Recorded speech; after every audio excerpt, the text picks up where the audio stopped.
our LMS. So the LMS really allows us as educators to put our curriculum up, to create lesson plans, and provide student assessment. And it also allows us to collaborate really easily. So we can take things and share them with groups of teachers in like a second. They can open it up and they can post it to their classes. So like it allows me as a reading specialist to more easily work with teachers in Shahola or down here to get everything out and running. So that's the nice part about Schoology. I would just want to say also what's really nice about Schoology is that it allows one place for our students to go. We as teachers can put everything in one place. They don't have to go to all different websites. It all is very streamlined. So you'll see as we have go through some of the examples that as you look at Schoology, it's basically like a filing cabinet. And it's a gigantic filing cabinet. And in each drawer of the filing cabinet, you have something that's important to the student. And they just kind of go into that filing cabinet, open up a drawer, and pull out a folder, but it's all virtual. And it keeps it organized and gives them a lot of good ways to be able to interact with you, all in the same place. So that's Yes, yep, it organizes the students really nicely. And the teachers, it organizes us. Yes, it's once you learn how to organize everything, it organizes us as well. Yep, it all comes through, and the way that you teach changes a little bit too. It makes it a little more engaging for the students. Okay, that's more of what we just said, basically. So what I'm going to do now, I'm going to escape from this because I couldn't figure that out. And I'm just going to show everybody what a primary student's landing page might look, and how we can kind of adapt it. Can everybody hear me okay with this? Am I okay? How we can adapt what we see in the on the page. So students who are having trouble or who can't yet read, we can direct them using these pictures. So teachers have the options of posting, and they could post one thing at a time and leave the rest of these folders unpublished. So when a student goes in, a primary student goes in, maybe all they'll see is this first assignment. Or the teachers could publish other things underneath and maybe label them with a picture. Like, we're going to go to the campfire to look at today's work. And then when they click on that, they would go in here and they would have another assignment that was today's assignment. So this kind of gets the kids started and going. Once they land here, they can look at the pictures. And kids are super smart. So you're only going to have to tell them that the ladybug is the fun stuff like one time, and they're always going to want to go click on the ladybug. So, just kind of showing them once where everything is going to do it for a lot of them. But then you also have the pictures up here that will help redirect them if they're lost. So now I'm going to just go in and show you what an assignment might look like. So as a parent, when you're looking at your student's page, you're going to be able to see everything that the student sees, but you're not going to be able to interact. So you'll be able to see everything that I'm showing you, but you won't be able to interact and type in answers, obviously. So, and the teacher's view is much the same, only they interact with the assignments and create the organizations in the classroom. So if we look at this assignment, this is just a short assignment for maybe a kindergarten student. And right here you have the audio recording. So if the student can read, they could read the directions, or they can click on the audio recording, maybe. Oops, yep, and it comes up over here. I did practice this several times. Oh, and you can't hear it because I'm sharing my sound. But this is the audio recording of me reading the directions to the student. So that option is in there for the teachers to record themselves reading the directions. So the recording would direct the student down here to read the kissing hand. And if it has to open up in a new page, Schoology will stay open. So one thing that we've spent some time, and you guys can't see that because I'm sharing, but one thing we've spent a lot of time just teaching our students is how to toggle back and forth between tabs. But Schoology will stay open. They could listen to the kissing hand story, and then they could go back and they could post and submit an assignment. So one of the options that students have when they're going to submit an assignment, they could create their own assignment by typing here, clicking on create. But if they type on upload and click on the microphone, they're going to have the option to be able to record their answer. So let's just do one real quick. I like the part of the kissing hand where the mom said goodbye to the baby boy. Okay. And they stop recording, and then stop recording, sorry. And then they just insert the recording and submit it right into the assignment. And the submission is going to come up over here, and they're going to be able to see it. If the teacher has any comments to send back to them, they can look here. They can And the teacher also has the option when they're sending comments back to be able to record themselves sending the comments back. So the students don't really have to know how to read or write in order to interact in Schoology. However, it does take a little bit of pre-teaching is what I like to call it, showing them where everything is and showing them how to use it. It also takes a little bit of training on the teacher's part, which is what we've been working on over the summer. And now just like this past week, since I'm a reading specialist, I spend a lot of time pushing into classrooms in the beginning anyway. So I'm spending a lot of time with the teachers, just showing them how to use these different features of Schoology to help students. So that is an example. Now let's see if I can get out of here or not. This is where I got stuck last time too. Okay. All right. So that is an example of what the primary students might see. And then as the kids get a little bit older, you can start organizing things a little differently. So if I had like a third grader or a fourth grader, I might organize my page like this, where they can see everything in the first day. And then as we're moving forward, I might want a folder where I would store some links that they like. If I click on this, they might need to research using Kittle. So I might put that link right in there. And then when you open this up again, open, this was working. I swear this was all work. And this will open right inside of Schoology. So some links are going to give you the ability to be able to open right inside of Schoology without opening this new tab up here, which is really nice. Other links that don't do that will open a new tab, but your Schoology tab's always open for the students to be able to go back to. So as they get a little bit older, they can do some pretty cool, fun stuff in here. Like this assignment right here. Let me just, okay, so for this assignment, we might ask the students. So when they open the assignment, this is what they'll see. So again, a little bit of pre-teaching needs to occur, which is what I'm actually going into the classrooms now and doing. In order for them to be able to hand in an assignment, when they're using Google, they need to click on My Document. So here again, I did attach a recording of myself giving the directions. And then it does ask here, it says, use the video recording option below to create a quick introductory video to add to your written work if you would like. So in here, if you wanted the students to introduce themselves and they were virtual, they could complete a document like this, but then they could also go underneath and they could, whoops, back here underneath, and they could create their video. So this works really well for younger students, but it also provides for a different kind of platform for older students to use as well, especially students who struggle reading and writing, because I work with them all the time. And I know a lot of times that will discourage them right away. If they look and they see and they don't want to type a sentence or they don't want to write a sentence, this is a way to kind of get everybody involved and engaged on the same platform.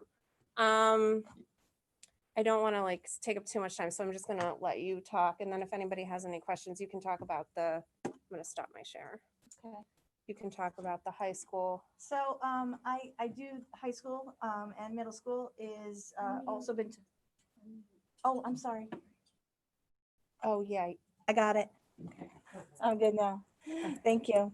High school, middle school. I do teach at the high school. I'm in the 910 building, mathematics. And basically, as a math teacher, we've been having to use Schoology a lot because we've got our Zoom kids at home with us, whereas Joy's teaching all of her Zoom kids all at once.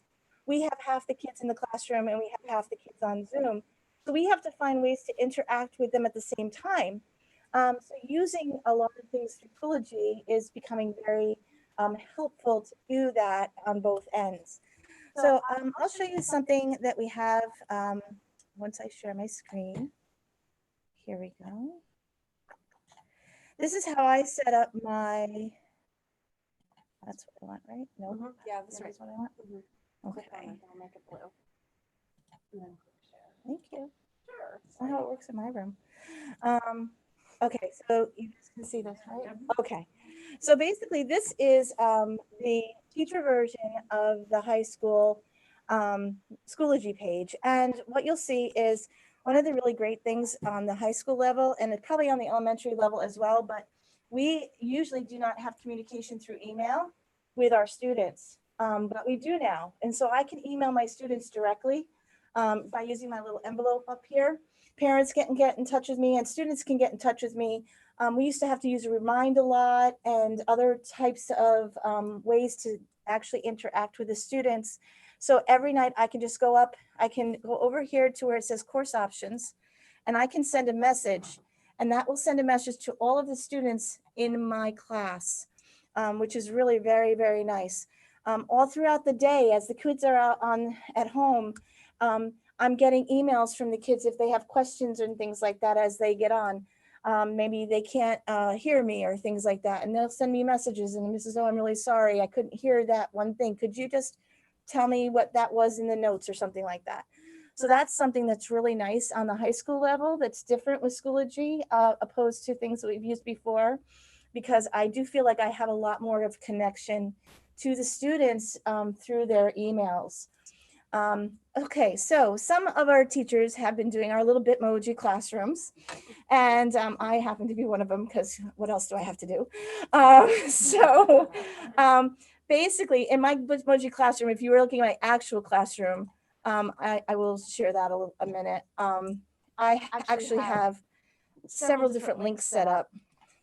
So you can see what kind of teacher I am. So basically the kids can go to each of these days and they will click on that day and it will take them to a folder that is required for school that day. So tomorrow, here's their Friday folder.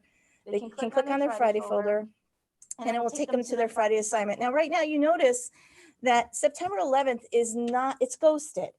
And the reason it's ghosted is because I haven't published it to the kids yet, which is kind of a really nice thing because I can pre-think about all the things that I'm doing as a teacher and say, okay, I want to do this, this, this, and this week. I can put a lot of my materials into the classroom, into Schoology, and the kids aren't going to all of a sudden think, oh my gosh, was I supposed to do that today? Oh my gosh, I saw that posted. I need to get that turned in. It only posts when I want it to post. And it will post on I can assign it to post on the day it's due. So that's the best part about it is. Now, back to my little demo over here. There was a lot of things on my web page that just clickable, linkable, how to get to me, all that kind of stuff. Teachers at the high school level and on the middle school level can organize their folders a whole bunch of different ways. Some teachers, English teachers that I work with, they choose to organize their folders by content. Maybe they're doing vocabulary or reading or grammar, and they make their folders based on that content. Science teachers do it by units. So all different levels of, middle school is probably going to do it different than high school. High school is going to do it different than elementary. Obviously, we're going to all do it differently. But I've chosen to do it where I hope it's pretty easy for the students to find everything. Because all they have to do is go to their Monday folder, click on their Monday folder, open up the assignment, and they'll see, I shouldn't choose Monday because we haven't had a Monday of school yet. Let me go back there a minute. Let's say we go on our Wednesday folder. Is there a Wednesday? Here we go. And they can click on that Wednesday folder and they'll see whatever I've posted for that day. Okay. And they can click on each one of those assignments and open it up. And if they're at home, what's nice about this is I can bring it up onto my screen, share my screen with the kids in class, and they'll also see this at home because I'm sharing my whiteboard with them, just like I'm sharing the screen here. But they'll share the whiteboard. So whatever I put on the whiteboard or the smart board will share right to the screens with the kids on Zoom. That's actually not through Schoology, that's just through Zoom. So they click on all of these things and there's a lot of different cool things that we can do. We can embed videos that show up right on Schoology. Where did I stick my video? Let's see here. Was it in here?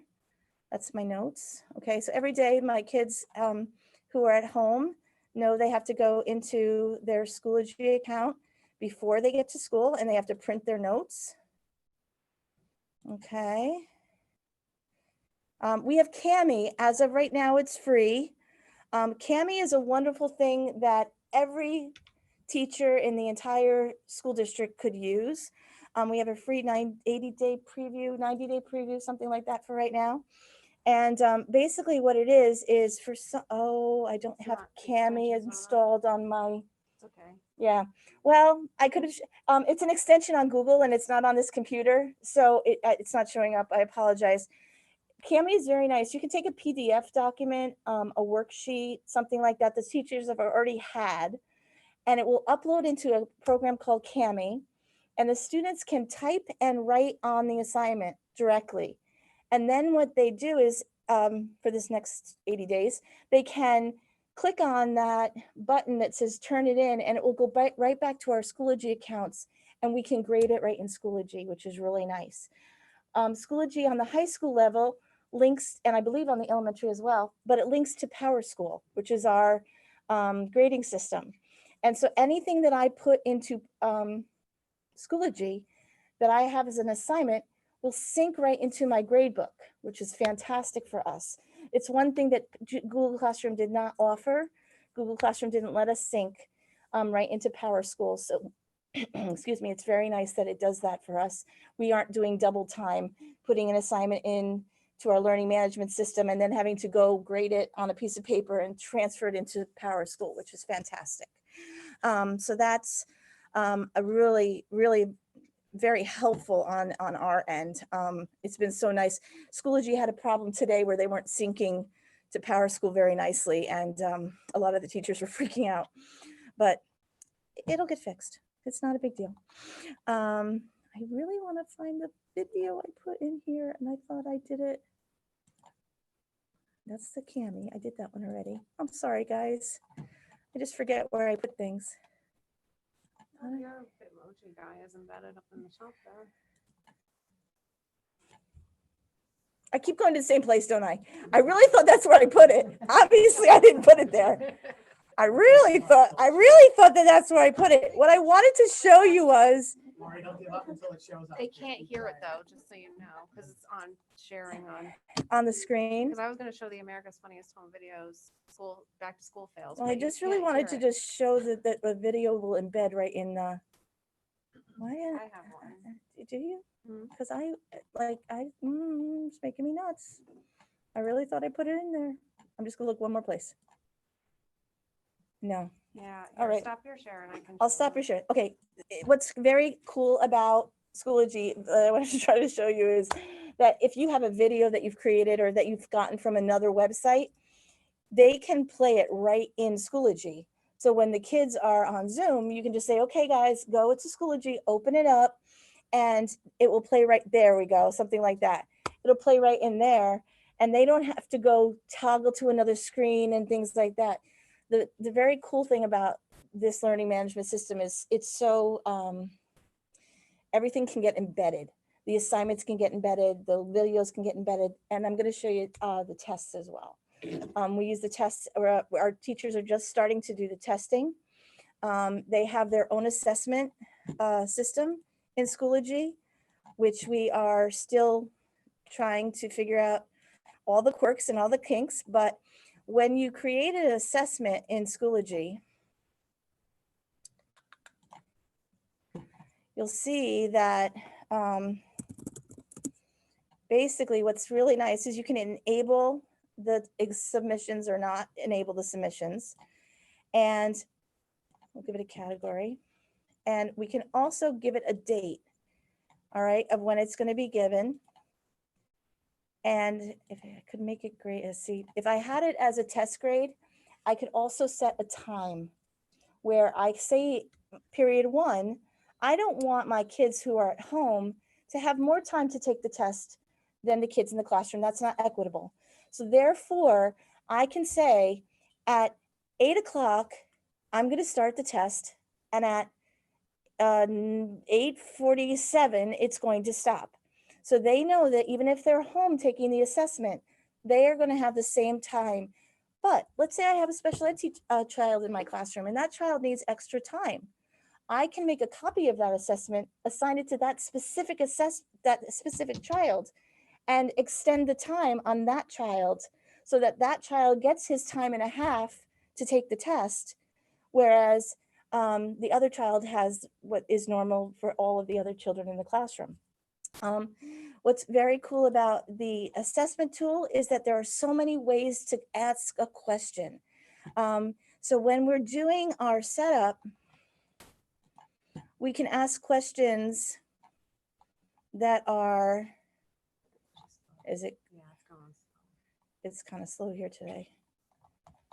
Because this should save and then, why am I not getting questions sitting right there? Oh, it's different than, that's not usually how it looks. Okay, so as you can see, I'm not going to go through all of them, but we have, I believe it's 16 different ways that we can ask questions. We can ask a question, multiple choice, true, false. We can ask a matching question. We can have students put things in sequential order, fill in the blanks, drop, drag, like there's so many things we can do. I even enjoy that there is an audio as well as a video submission that they can do. So if you have a kid that maybe doesn't want to or can't use the computer, they can verbally record their answers. I also have some students that have processing issues, and they will be able to, when they, on their IEP, they can verbally tell me the answers. Well, I can still use that function even though I'm not with them, because they can click on that audio and they can verbally talk to me about what their answer is for that word problem and work through the problem with me. And I can still, even though they're home, don't have to sit one-on-one with Zoom or anything like that. They can still submit it. So it has a lot of really very helpful tools. It's got an amazing math problem. Math is so hard to find for computers. I can't even explain how hard it is to do math on the computers. Because there's just not a really nice tool that does the symbols. And this one is really kind of nice. So I'm not happy with it. So anyway, I wanted to really kind of talk about the assessments, show you about, you can embed links and things like that to different, there's my review videos that are right there in the whole top. That's cool. Anyway, I found them. You know, folders wise, assignments wise, but for the pretty much that's about what it's about. And I could show you as a student, but it's going to look the same as what you see here, other than the folders won't all be there except for the ones that are unpublished, that are published. So, okay. Have you begun giving badges at all, or Doing what? opening up badges at all? I made my own badge for the 100 Club. And I know that I spoke to the kids at the elementary school when I was doing the lessons, the classes on this. And I said, with the badges, a lot of the elementary schools use Class Dojo. Yeah, they do. That's But it's very similar to that, where they can get a star badge or something like that that goes up on their screen and stuff. And I think that that's something to come. We really talked about letting the teachers kind of slowly go into this and figure it out on their end. And I think we're going to offer some classes at the end of September and just say, okay, what else do you need? Because there's a lot of learning that's still going on. So. Lori, that screen that you showed us, was that just one class? That's just one class. That's one class. So you Yes. have to do that. I have 5 or 6 of them. times. Okay. Yeah, yeah. But what's nice about it's not hard in here though, because I can go and just copy the class. So if I have if you see my dashboard for me, my 5 classes are here up at the top, and I can even, since my 3 algebra sections pretty much are the same. I'm not sharing my screen. So you know. Thank you. Yeah, I know. Look at these are really cool. All right. So, there's my stuff. So I can copy when I go into my assignment. If I wanted to copy this assignment to, let's go to Tuesday because there might be something in there. All right. So if I wanted to open this assignment that the kids had, and I would just go here and I can copy it to another course. And So that's- I don't have to redo it all the time. And we can share. So like the reading department or like grade levels are going to start sharing. So like I told the 3rd grade teachers in our building, share your language arts lessons with each other. So we're not creating. We have groups, and basically you can see my PLCs. So in my PLCs, all of our geometry teachers are spread out all over the building, and we don't get to see each other very much. So we can, from our PLC group, we can share our resources with each other. We can put resources right in there. So if I make something, you can see we've got our first chapter on data analysis, and there's some things that have been dropped into there so that everybody can access them. We also can start discussions with each other. So we usually email each other, but if we wanted to, we could add a discussion that was going on if we wanted to talk all at the same time. And you can also just kind of post updates like, I'm going to be going and doing this week. This is what I wanted you to know. Now, most of the time, I don't think we'll use that because we do a lot of emailing with each other anyway. But each group, you can even have a student group. So I Yeah. know that our counselors at the high school level have been putting all the freshmen into a group, all the sophomores into a group. So you can send messages and things to those groups specifically.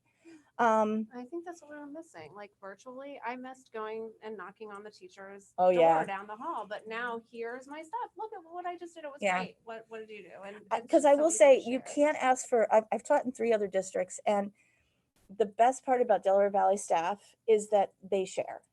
And you are never, I have a new, I'm mentoring the new math teacher, Marissa Vene, and she's amazing, by the way. I can't even tell you how awesome she is.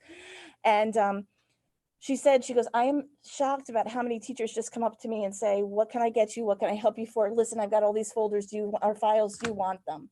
And I think that that's a huge strength for our staff, because that's why we did what we did, because we don't do this alone.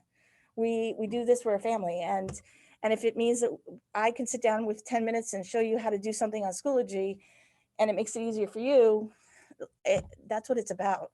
So these, groups help us do that. And this way the kids can have groups. I believe they've made a group for the student council this morning. I think I heard that on the announcements, that the student council has a group where they can go on and they can, if they're interested in participating in student council, there's the form there to sign up, and which teacher they have to see if they want to do freshman or sophomore or junior. And so that's a really nice thing too. And the kids at home have this too, so they can get on at home and do the same thing. So that's some ideas there.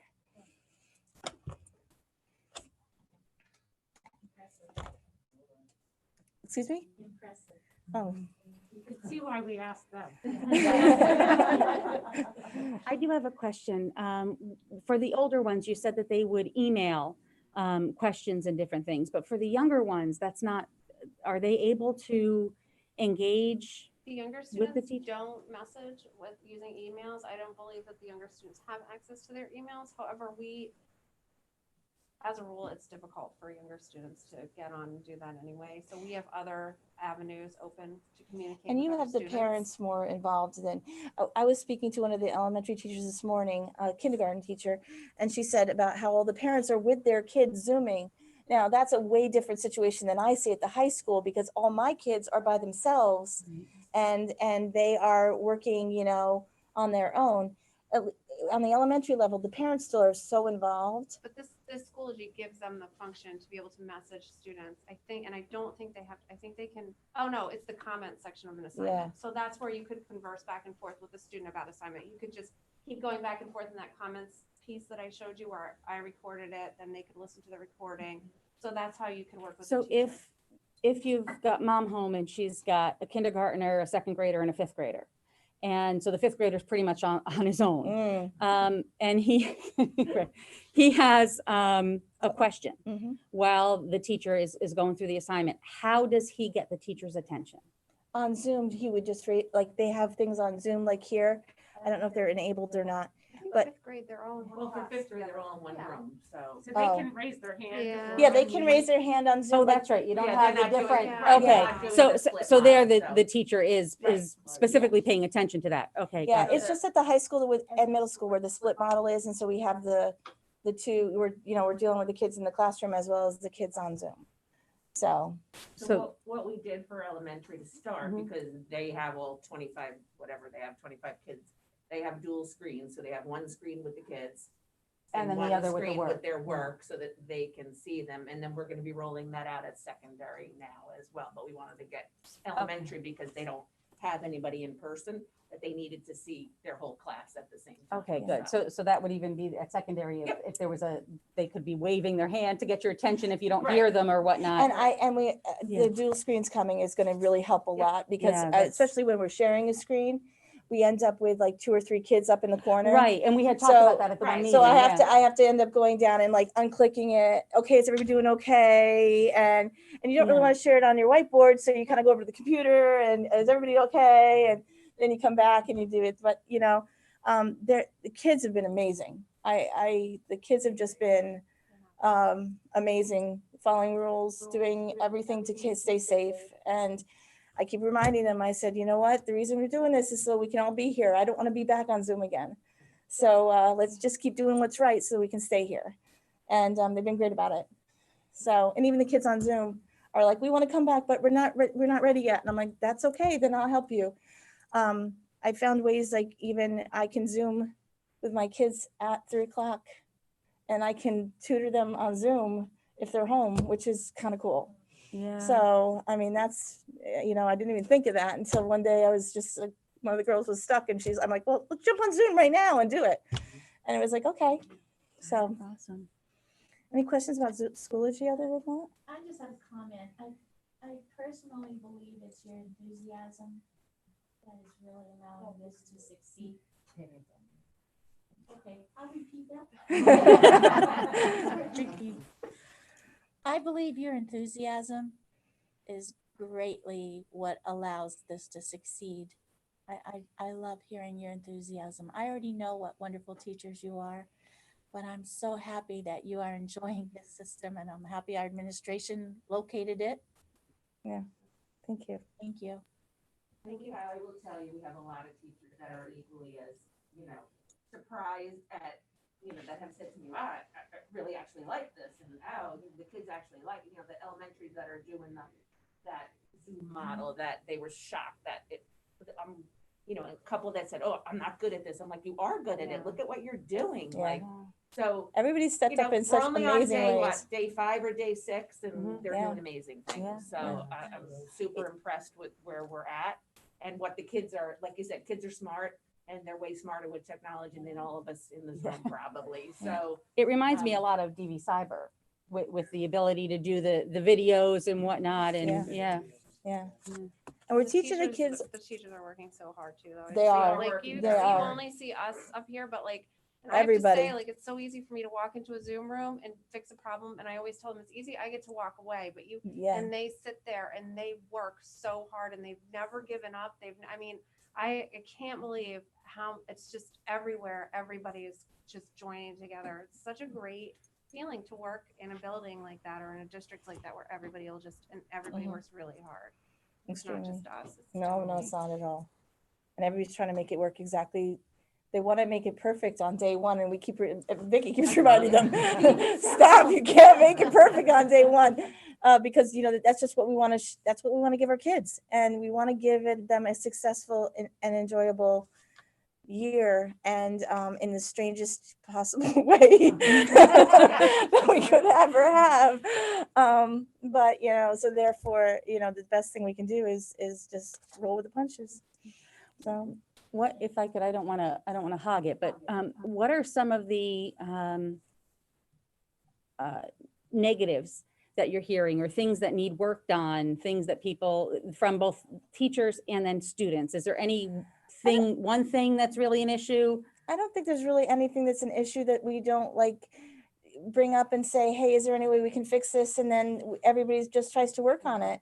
There's not Awesome. anything that we can, you know, say that's definitely not working yet. No, I don't. No, I I think can't I think agree. of- It's a problem solving model and people have been awesome. The teachers have been amazing. Like, here, I really need help with this. And Yeah. we just work through it. There's never like an I Yeah. can't or this doesn't work or And then sometimes it's like, well, I really wanted to do that. Well, it's not going to do that for you. And it's like, oh, okay. And we flex, we go, we change, and we figure out how to make it work. The fact that you can collaborate, Yeah, that's it's- awesome. That's the best part about being where we are, I think, is that the teachers are amazing and everybody helps everybody out, and it's great. and there are kinks, you know, nobody's Oh. gonna say it's perfect. There are kinks here and there, you know, as with anything, but. I have their sixth help period has today. I was in a bad mood. I just was not happy. Sixth period was not going the way I wanted it to go, and because we're perfectionists, and I was not feeling that I was the teacher that I wanted to be to all of my children. And I got stressed and I was like, and then I had a colleague come in and he looked at me and he goes, "You're doing the best you can and you're still doing an excellent job, so stop it." Right. And we all just have to remind each other that. We're all going to have our bad days. We're all going to have our frustration days on the kids level as well as ours. The parents and the kids have been great. Yeah. They've been really patient. Like I just go in, I'm like, That's listen, we good have to to be hear. patient with each other. And I really like, I don't know what, again, I'm in a tiny bubble in that, and I'm like Miss Rainbow, so I think everything's great. I'm trying to ignore it. The other side is here. But It's like, always like. I just feel like the parents, even when I go on, they're just like, okay, we'll wait, or Yeah. I'll go in the breakout room and help you, and or they'll talk to each other. Like Yeah. sometimes the parents will be like, just click on that blue tab up there at the top, and you're gonna get in so. I mean, The it's parents are cool helping to each other. The see. kids are awesome. helping each It other. really is kind of cool to Yeah. see. I mean, I know it doesn't always feel cool when like the teachers are in the middle of it, or like you had bad sixth period, but it's cool to like walk in and watch everybody working together. It's like, Yeah. wow, this is cool. I think we're teaching kids something that we've never taught them before, and it's to be resourceful. Not that we haven't taught that before, but in a way that they have to look up things, they have to figure out things on their own, and they have Mhm. to be resourceful, and that's where the future is going. I mean, Awesome. so, we talk about how are we going to assess them in school and not have them sharing answers on their cell phones and things like that. And it was brought up like, well, maybe it's not the worst thing that they're not looking things up or checking things out, because isn't that the resources that are available? So some things you're going to have to question. You're going to have to write a question differently than you used to, because that is not the way they can answer anymore, because they can look that up. Mhm. But you have to be a little bit resourceful, and then they're going to be able to be resourceful as well. So it's a good place to go. And we've had little things like people getting too far away from their microphone and they have to be reminded, wander back to the front because they can't hear you. Or they were using their camera to show their smartboard instead of screen sharing. Yeah. So it comes out crystal clear when you screen share, but when you're using the camera, is the angle right? It's Is it getting blur. blurry? Is it crooked? The So hard- people the are hard learning thing to at do the high that. school is to get the kids to talk loud enough that are in class for the kids that are home to hear, because they want to. I can't even hear them. Like, you have an old lady here that I can't hear you. What did you say? Because they have their masks because they're being great, and they're quiet because they're still. I have a lot of freshmen, so they're still timid. So they're like, I'm like, okay, I can't hear you, and the people at home certainly can't hear you. So that's one thing. Getting the kids to speak louder is, I think, our biggest challenge right now. So, Lori, what do your numbers look like? Like how Um, many in school, how many Zooms, how many different classes? First period I've got 14 in, 5 on Zoom. Second, I have 15 in and maybe 3 or 4 on Zoom. Okay. My third is my big one. It's 16 in and 16 in and 12 on Zoom. Well, okay. 16 Wow, in that and is 12 big. on Zoom. And then I have one class that only has 2 on Zoom, and the rest Okay. are all in. So Okay. it flexes. It definitely flexes. Right. And I think that's across the board at the high school. Okay. So Those are I have a workable question, numbers. I'm sorry. They're- I have a they're good question workable on numbers. email accounts. Are these the students' private email accounts? no, These no, are they're school. dvsd.org, They Yes. are. Yep. every And single we one of them. enabled them in the spring only for secondary Yeah. through Google. They always, people said, I can't email them, like, because they weren't active email accounts. We activated them only for secondary. And is there any cybersecurity issues at all? Or is it all being filtered out through Dylan? It's all filtered. Great, thank you. It does. It's- So I it's- was in contact, I'm sorry, I'll move this way. You're Well, next gonna no, have I to have turn my, this way. no, I'm back for it. Turn my mic on? That's, I have my Okay. mic on. Oh, okay. So that's why I'm Oh, moving, all so right, they I can felt hear like I you. was- I've done some research on the Facebook pages and stuff of teachers. I got on right away to the Facebook, Teaching with Schoology on Facebook. And it was schools that started 3 weeks before us. And the amount of conversation, Vicky had already told me, be a little area of it. Mhm. So And I did have a conversation. We have several parents, actually, the gentleman that John mentioned who was in Vernon, and this mom also is a teacher in Vernon. So gracious, heard that we were getting it, reached out to John and I, here's my phone number, call me, whatever you need. So I did. had a long conversation with her. And I said, you know, this is great. What about this conferencing? And she said, well, you know, it's there. We started it. It's not the best. We still use Zoom. She recommended it for if you were going to do like a, Conference. like a little conference with a parent, but not whole, not big groups. Yeah, So we didn't even have a lot of enable nice it things to say about because we didn't want people then to start using it and struggle. So we just didn't. And I think Schoology is still a little overwhelmed by how many districts are using them, and they're Yeah. still working out their tweaks Yeah. because they've seen a huge uptick in how many districts Yeah. are using it with the connecting it to Power School. Well, I think since Power School took them over, Yeah, that's probably exactly. the big push on there Yeah. is why that's happening. Yeah. But But they're you know- very quick. Another good thing about Schoology is they're so quick about addressing those situations. yeah, Dylan, you know, is my Schoology guru. my school, yes, he and Al, but he's like my front guy. And anytime we have any issues, he generally has an answer for me like within the day, you know, so they're really, so far been really good about getting back to us with questions. So that's awesome. That's half the battle sometimes, you know, so. So I guess I have a question also for Bill. And as you mentioned, Vicky, that Schoology is owned by Power Schools. Mhm. Power Schools is owned by 1X, which is a private equity firm. What are we paying these folks? Billed separately. I don't know the number off the top of my head. But Is it we pay per for desk? different pieces of it, Mhm. different ways. So there's not an overall number like. Maybe that. next week we can have a breakdown, Bill and John? I didn't Yeah, mean to I put can you on the give you that. spot. I Or just don't have it Vicky, off the top of my head. what Yeah. we're paying, and I don't know if we budgeted all this or Well, the not. nice thing for Schoology is that we had another product that we were buying, that we bought from them and weren't getting our bang for the buck. So I wheeled and dealed and asked them to flip it and they agreed. So we took that So- same amount for that product that we So it weren't was happy already, with. that was already budgeted. We Yeah. just flipped products. So that was So lucky. She had to twist his arm because they wouldn't give an immediate answer. It took a it took while. me about a month. But we said, and, listen, if you don't switch us, we're gonna drop the other product in a year anyway. So you might as well switch us and get us hooked on Schoology so that you get a Right. So future business out of us. So we currently just have the 1 year that we had on that other product and then whatever, then I don't know what, actually, I don't know what it will be moving forward. But, you know, they were very anxious and many emails of, well, why don't you see our product? I'm like, okay. So I finally agreed. The guy gave me this big, beautiful demo. And so what do you think? And I said, it's awesome. I would love it, but I don't have any money. I said, but we have this. We don't really like it and we're not really using it and it's your product. So if you're willing, you know, to flip it and, you know, he was like, well, we don't usually do that, but I'll let you know. And about a week or so later, they were like, okay, we'll do it. So, because I told him, well, just so you know, as soon as this contract's up, we're getting rid of it. So this is kind of a way to get us in the door and we do love it. So we probably will continue with it now. So it was a win-win for both of us. So So we'll continue using this product after this whole pandemic thing I is would over? think, well, Oh we'll my have it gosh. for those, yes. And Okay. some of the teachers will, I know that because they're working Okay. really hard on it right Okay. now. Yes. Good.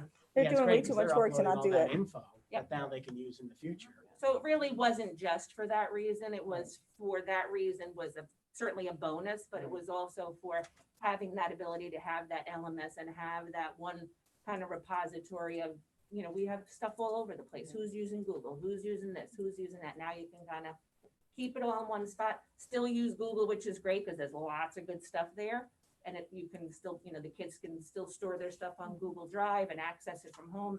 So it had a lot of really, you know, good perks to it. So, yeah, There's districts around here that have jumped on Schoology.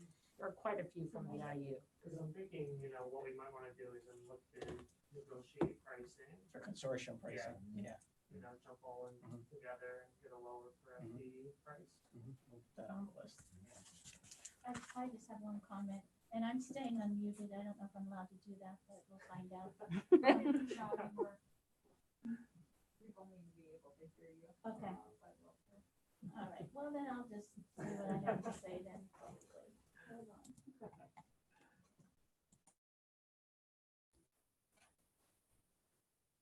I consider you to be a representation of our entire school district, to represent most teachers. And I just would like to say, I really needed to hear from you tonight. After all of the negative emails that I've been receiving, and negative comments that we know are out there in the social media.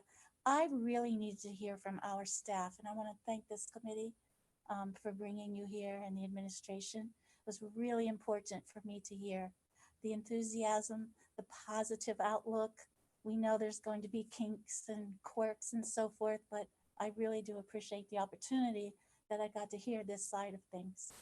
I wish you much, much success.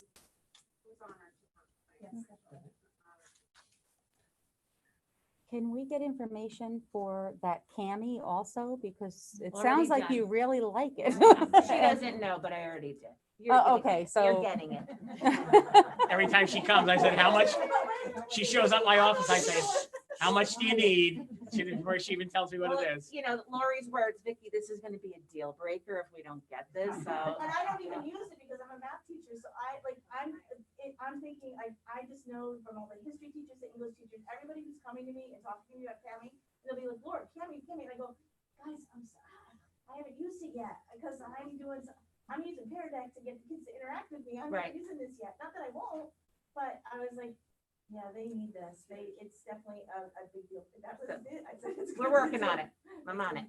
But just all the parents that don't have access to printers. It's yeah, which is the, Well, that's what I Right. found. Yep. I didn't So realize, wonderful. I had thought that if they were Zooming, there would be access to a printer. So I would just tell the kids, well, just print your notes. And they're like, I don't have a printer. And I'm like, okay, well, then let's see what we can figure out. Okay, then we're gonna do this Yeah. instead. So, and Cami will be that to help that right there. Thank you. Gotcha, girl. Thank you. You're welcome. Why will everybody be happy when I say that? Tammy and the second monitors are gonna be, It's a big week. they're gonna help work out a lot of I bugs. just said, it's Christmas. I don't, the high school's gonna be doing a little happy dance to celebrate tomorrow. Can I ask just one more question? For the kids that are back in person, they're learning this also, right? The Yep. platform, so that they know, This is my thought, you never know when the governor's gonna pull this. Correct. And if I have those kids in my room and I can teach them how to use this system, they need to know it. And that, And a lot of the teachers are going with the same idea that, I know that some teachers are even having the kids take their assessments on the computers in the classroom so that everybody's taking it the same way. oh, that's awesome. So, I don't know that I'll do that only because math is really better on paper and pencil. But you know, they're showing the kids how to get on, they're showing the kids how to use it. and we've asked elementary to do the same, just to get the kids on, even if they get on and just read an announcement, so that, you know, if that horrible day comes and they say, Right. we're closed, then everybody is I learned from March. good to go. I learned from March, and so Which is we good. made sure that we're not. I don't know how the schools that are going full remote are doing it. That's gotta be really, you know, everything's new. My And husband's full remote right now, and he's struggling. Yeah. So. does he have Schoology? No, he's using Google Classroom. Google Classroom, right? Yeah. And he's teaching phys ed. And John and Vicky, is everything backed up? How does this work with our servers? I mean, if something were to go wrong with some, Well, do we back all this up? Is it all whatever there? stored, like, so Google, all the stuff that comes off Google Drive, obviously, whatever is on our. It's all in the servers, yes. cloud, so Schoology is totally cloud-based? Or is it on our servers? No. Because Well, if it's they on don't- our I don't know servers, how we have to much they back it up. actually save to, Like, with the resources, you can say, what's nice Right. too about what will happen with Schoology at the end of the year, we'll get a prompt as teachers, and it'll say, your year's over. Would you like to take your resources and save them? Or would you like to Right. just not save them? So everything that we do all year long, we have the option to save into our resources place, so we can re-access them next year. Right. And I it's not cloud-based, so I don't think whatever's it's on our cloud-based. I server is think getting it's- backed up, yes. It's not cloud. I don't know where it is, it must be Be on our network. on our network, Mhm. exactly. Dylan has his old. Everything on the network is backed up. Yeah. Do it. Well, that would be Dan, not Dylan. He's Yeah. probably at home going, not me. Yeah. Didn't we just buy a big We did. I think it's in Right. Iowa and two California. places, Mhm. here and Yeah. offsite? Right. Right. The only other comment I had was, at the end of this year, maybe want to think about some, more structured instructional design. Like maybe send a few faculty to Langevin Institute or something along those lines.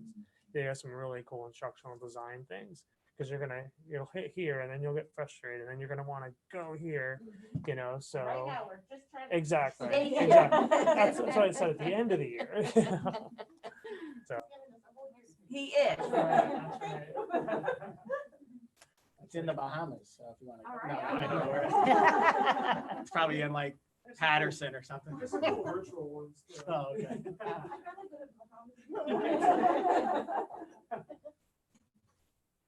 Anything else? We made it. Timing was excellent. Thank you, ladies. We really appreciate you coming. Yes, yeah, very good. Oh, wait, I don't have to leave the meeting because you need to change your name and just something. I need that one. You do? All right.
You all ready?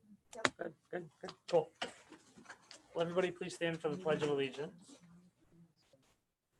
I pledge allegiance To the flag of the United States of America and to the republic for which it stands, one nation, under God, indivisible, with liberty and justice for all. Thank you. Julie, can you do the roll, please? Here. Brian Herschel. Here. Ryan's He's here. He He was. He's raising his hand. Jennifer Decker. Here. Doug Fisher. Here. Corey Holmer. Here. Pam Buckley. Here. Jack O'Leary. Jack has a work commitment tonight. Alicia Sheehan. Here. And Rosemary. Here. Excellent. Thank you, everybody, for joining us, and whoever was able to join us on the committee meeting that happened just before this. At this point, we'll move right into policies, actually, and we'll move right into policy 103.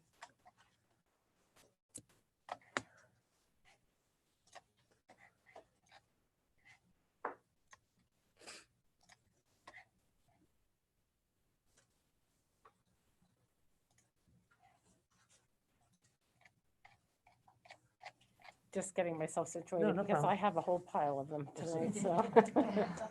I will try to be as brief and succinct as possible. I made notes on all of the policies, so to try to help, and I know I'm not necessarily in order. There are a few of them, but I think I have 18 tonight.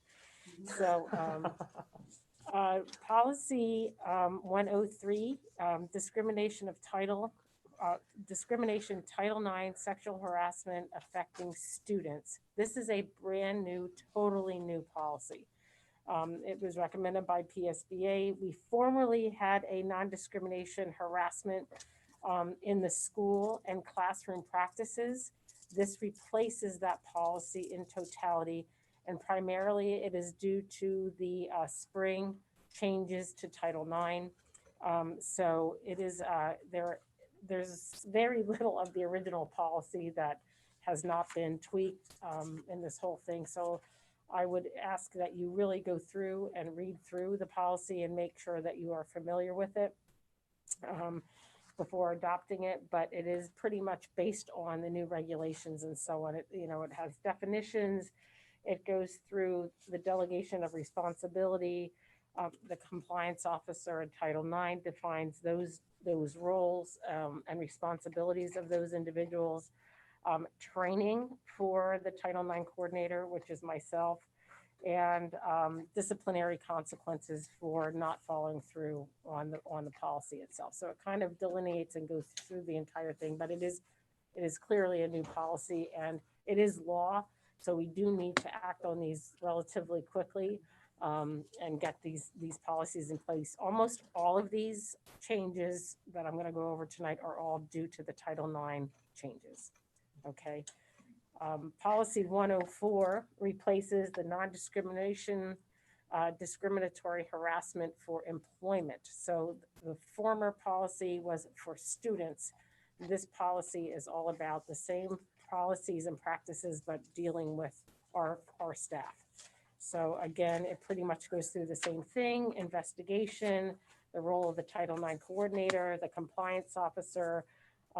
It goes through also the roles of the principals in terms of helping with the investigation, what types of either disciplinary or support systems can be put in place following an action, whether counseling would suffice, if there needs to be suspension and so on. It looks at all sorts of things like the length of the relationship between employees, between employee and student, all of those things. So it's all fairly well spelled out. Again, the delegation of responsibility, the guidelines for my training, disciplinary consequences, and so on. So it's all fairly well spelled out. There's one small section in this policy that carries over from the prior, but almost, and that's, I think, on page 6, but almost the entire rest of the policy is brand new. They're from PSBA and they're all steeped in the law. They all are coming from the legislative changes that happened on the federal level. Okay. Just going down the list, I think I'm next with 111. 111 is not dealing with Title IX for the most part, but it is lesson plan changes. It's an annual review. Last time we looked at this policy was 2015. There are some changes in terms of recommendations from PSBA and just trying to develop uniformity and so on, making sure that the lesson plans are thoroughly prepared and so on. So,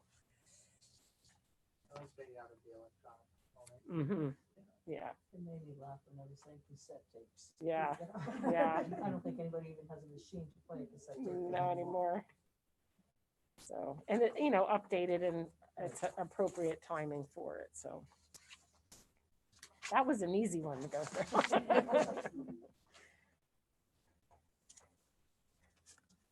Okay. These out of order. Trauma-informed approach. Sorry about that. Diana Bixby, Dr. Bixby and I worked through this policy. Again, this is a totally new policy. It goes through defining the terms of the various things like what is trauma-informed approach, and so on. So it gives specific backup and background to those terms. And then it outlines the training, and we have already begun. We did some training last year. We also incorporated the training for trauma-informed care also into this year's training last Friday. So that was part of it. And then it also identifies services and how we have to collect the data. So it really walks through providing training, what it looks like, and then how do you collect the data to make sure that you're meeting the needs of the students. So. Can I ask a question? Not related to the policy specifically, but our required school board training, which was implemented, the piece of that wasn't done yet was the trauma-informed. The IU was still working on that. And we talked about bringing them in. Obviously, that's not going to happen now with COVID, but we can provide you, we have an online through our that's what I was going to ask. through our Safe Schools training. There's actually a component that's part of that we can provide that to you directly, and you can do that from home. Oh, that would be great. So Yeah. we'll be able to send you the link, sign you up, and get that taken care of. So Okay, good. And I think we all as a board wanted to bring the IU in to give us all training. Right. So maybe for everybody, even those that aren't required yet. It's obviously not gonna be as thorough as an in-person training, but it'll at least give you an overview and be able to provide you with the basics. Thank you. That's 146. Sorry, I'm just making sure I don't miss anything. Okay. 203 is immunizations and communicable diseases. This has a lot, the changes in this actually have a lot to do with some of the immunization recommendations and some of the recent outbreaks of communicable diseases in other states. Pennsylvania was fortunate that we did not have a lot, but basically on page 1, it updates from PSBA provide more specific guidance regarding immunization documentation and immunization or a plan for documentation. Before, formally, a parent could just say, well, I have an appointment with my doctor that they're gonna get their MMR shot in November. And they'd show that appointment card and that would be sufficient. Now, according to this policy, there actually has to be a plan of updating your immunizations, and it has to be documented by your medical practitioner and turned into the nurse's office. So it really does update it. So people that have refused to get their measles vaccine can't just continue to kick that can. There has to be a plan, and it has to be followed through, and it can't just be an appointment card. There has to actually be a plan to get those updated.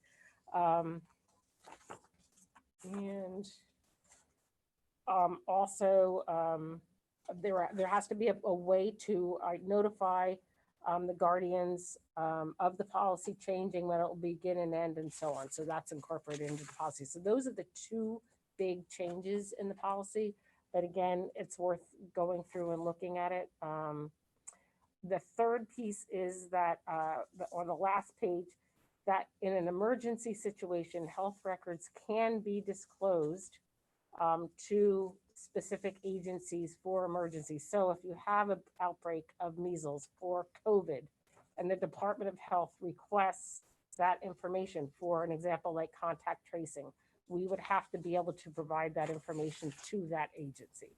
So this basically allows us to do that, this particular policy. And it's not considered a violation of HIPAA if it's for public safety. Okay, and that, go ahead. Is there a local health? There is a local Department of Health person that they actually have an office up on Buste Road. Gina Moore, It's not, I don't know if it's still Gina. retired now. I think she's retired. I think there's a new person. And you're gonna ask me the name and I should I know want to it. say Cindy, does that make sense? That or Tammy? Tammy, something, yeah. Yeah, but there is a person and that would be It's a our state level our person. contact, She's yes. Yeah, she's a nurse. Okay. Mhm. Yeah. And that's who you contact first if you had an issue? with We the would, or administration? we would call the Department of Health directly and they would filter it back Okay. through. Now, how does this policy affect, so it changes the way that a parent is scheduling these to go forward, that their child's getting Well, immunizations? What if they don't want their child? Typically, most kids get their immunizations and they follow through and they provide that documentation before they enroll in school or, whatever. It's really more for the families that aren't properly immunized.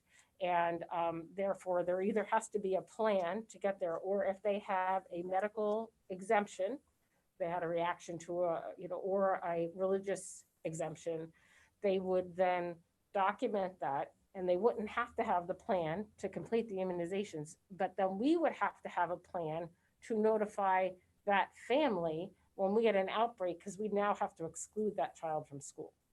Okay. So if we had an outbreak of pertussis and this family did not have that vaccination, we would then call that family, we would notify them based upon our records and our inventory, or our database, these 3 kids have not had their pertussis vaccine. So because of that, we're going to exclude them from school during that incubation period so that they're not harmed. So we would have to notify the parents and let them know that the students should stay home. Okay, and is that then up to the school can just exclude them, or that's up to the parent to make the decision whether they want them excluded? I think it's up to the school district to exclude them upon the recommendation of the Department of Health. Okay. That's right, we would call them first and Yes. we would decide. Correct.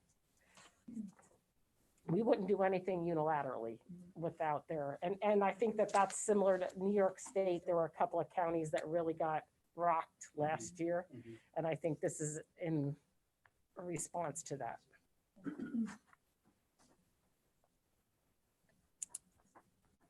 Policy 247 is the hazing policy. On page 2 and page 4, there's Title IX language that has been added. There's a timeline imposed for the investigation for both the principal and then by the board. There's a fine that can be implemented by the principal for a hazing situation that goes on repeatedly, perhaps between 2 students. So the principal can impose a fine and the school board can impose a fine if you wish to do so on top of that, if it doesn't stop. So there were limits. I chose the smallest limits on the fines that can be imposed. You can increase them if you so choose.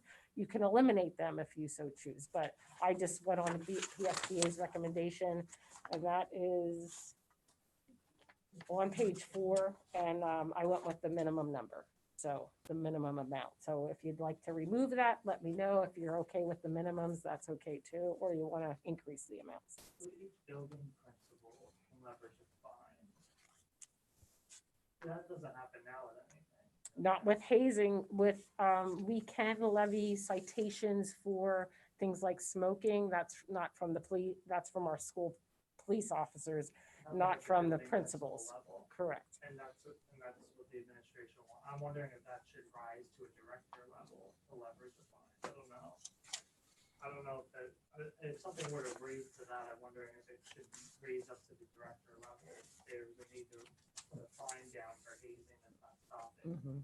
I don't know. I'm just thinking, 7 different buildings and schools. We could put in consultation with Director of Elementary or Secondary Ed, so that there's that oversight. And you can choose not to do it at all. This is just what was recommendation, and it's more for habitual situations. It's not for, Yeah, I'm fine with yes. that. I just wanna make Great. sure.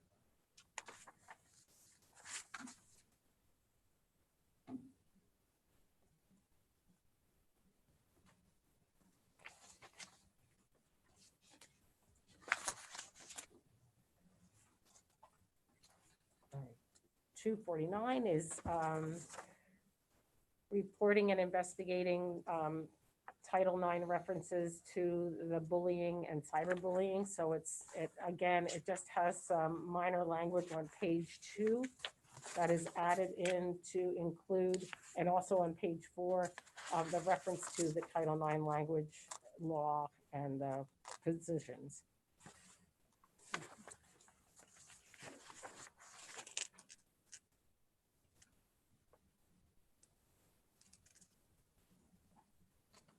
And they did include bullying both inside or outside, and I think that's somewhat reference to the cyberbullying components.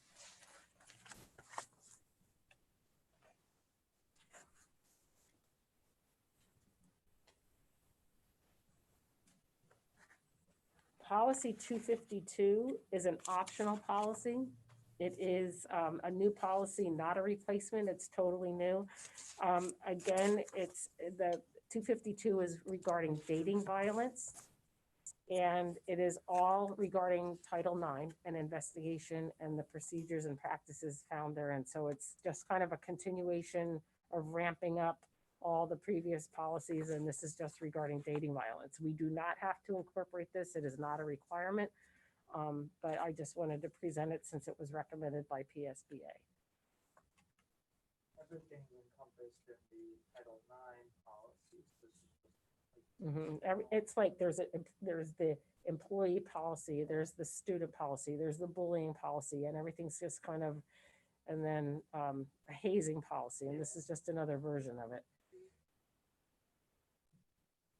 So let me just go backwards, back to 249. Cyberbullying seems like it could become a major issue now that we have so many people on Zoom.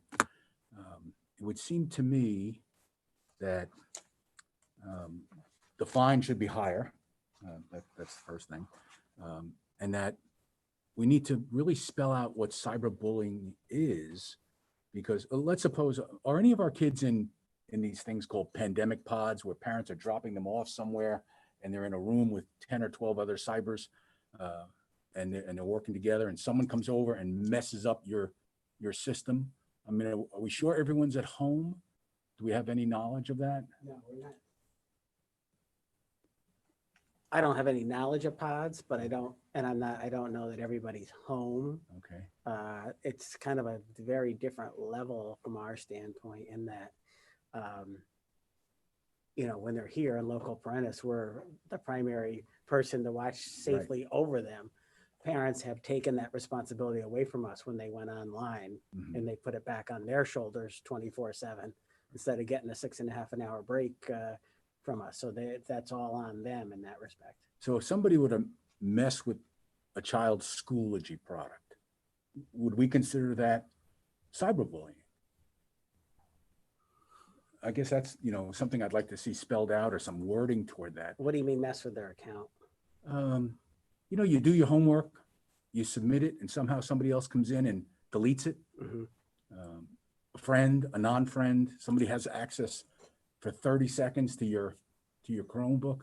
And is that something we would consider cyberbullying? That's the same as if they steal your homework, right, and throw it in the garbage, right? It's the same type of thing. Is that just bullying? in a new form? It is. So. Right. We would consider that bullying if someone took your homework and threw it in the trash. Well, you have to get into the definition of bullying and harassment, which I'm trying to. Which tends to be repetitive. Normally, when you see different forms of harassment, it's usually repetitive and not a one-off deal. Okay. You know, so that changes the level of, is someone getting into your, if it's your older brother or a neighbor who comes over to your house, who knows? Yeah. You know, That's you why would- I asked about the pods, Yeah. because if kids are in a room with 12 and you step away from your Chromebook for 30 seconds to use the men's room, and someone messes with it, what do we do about that? Is that something we would consider cyberbullying? Just food for thought. I don't even, it even comes into a question of what authority do we have when they're off campus? You know, and if they might mess with your machine, we probably have nothing to say about that. But if they're messing with your school account, perhaps we do, right? And if we gave them the Chromebook and they're messing with our machine? Now it's our machine, so that's a different scenario as well. You can see all the permutations. I don't Ashley has any thoughts on all this, but you know, it's where they are and what they're messing with can determine whether we have no say or considerable say. You can imagine if someone is in doing their thesis in 12th grade, I forgot what it's called, but yeah, their senior paper. Their senior paper, and they get done with it, and some knucklehead comes over and deletes it, you know, deliberately. Yeah. I think on the one, they say substantially interfering with a student's education. Mhm. Count that as substantially interfering. Yeah. So that should fall under that. Okay. Now, once they send it, they can't retract it or anything like that. Right. So once you've uploaded an assignment to Schoology, you're not going to be able to get it back. You could put an updated version in, but someone else can't, even if they're in your account, they can't go in and get it out. Once it's launched, it goes to the teacher account. So that part's good in that respect. Okay. But yeah, this is the new frontier. Yeah, I think we'll see an increase in cyberbullying over time until we're back in school. And really where most cyberbullying happens is on social media, on the phones. And that's, yeah, that's where it really happens, because that's where there aren't adults. You know, the less adult supervision, the more likely there is to have stuff like that happen. So to add a twist to it, if they're using our Chromebook to look at Facebook and somebody is defaming them, that would be our concern? I don't think they can get out social media with the Chromebooks. I think they're all persons of law. Yeah. If there are devices. Okay. You know, but that's but there's been some restraints recently. There was Vicky's not here. She shared an article with us where there was a district that punished somebody for something that was off campus, and the courts recently ruled that line about off campus and whether and the administrator's trying to make a connection or a nexus to what might happen at school. And basically the court said, unless it's a matter of safety, you're going to have a real hard time making that connection. You really are. They took back our authority. We had a lot more authority in the last decade or so. That's the gate-to-gate. I'm not sure what it was called, but Vicky just shared it with us recently that it was like, this was a district down in suburban Philly where they were trying to punish a kid for something off campus that they thought might have reverberations back to the school. And they said, hey, two different worlds, you know, because it was just a bullying thing, not a school violence, threat to shoot or anything like that. It didn't rise to that level. And it kind of peeled back some of the authority that schools had on that stuff that could or could not come to schools in the future. I'll look for that info for you. Yeah. If it was, even if it was on the school's computer, if it was outside of school hours, if they went on Facebook and said, hey, you know, Joe Smith is a jerk, you know, or whatever it is on that Facebook. I think it'd be hard pressed to be able to punish that school-wise. Anything within our learning management system on the discussion board. Yes. Fair game. Mhm. Right. That's more connected. Right. So I don't know if we want to throw a line It says in there. Chrome OS now, 1% only. So for our next meeting, our public meeting, could you bring information to us about gate-to-gate? Because I know there have been, you know, various hearings where gate-to-gate has been used as a part of discipline for students. And gate-to-gate is. I mean, I could bring you like the case on it. I wouldn't have like the individual. Well, I think just for some board members who don't even know what the gate-to-gate is. Right? But I mean, for example, when there were cases involving drugs and they would stop at the Milford Beach before getting here,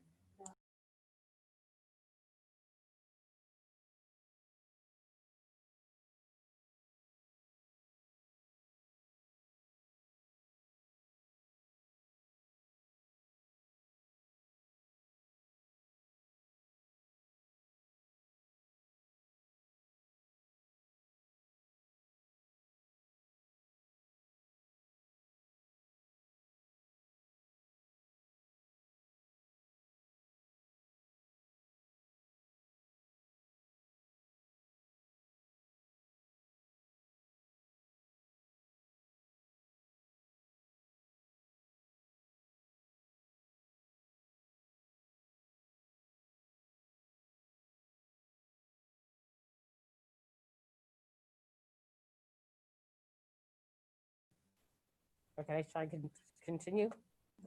Okay, so we moved from programs to students, and now we're on to staff, the employees. This next policy is 100% related to going to telework. It is recommended by PSBA.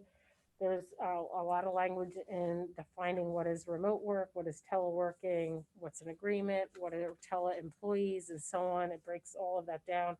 There are guidelines for what telework should look like, general conditions, and then emergency conditions. So, for example, if we were to shut down, and unrelated to the CARES Act, but it does have provisions in here that if the CARES Act was not in effect and had to shut down and employees were unable to complete the telework, then they would be able to use their time and so on. Thank goodness that wasn't the case in this situation, but this policy does afford districts some level of allowing employees to use their time or take a leave of absence in the event that telework cannot continue. So, but this is, again, this policy is 100% related to our March 13th situation. So it's important to read through it and if we want to make any modifications or whatever to it.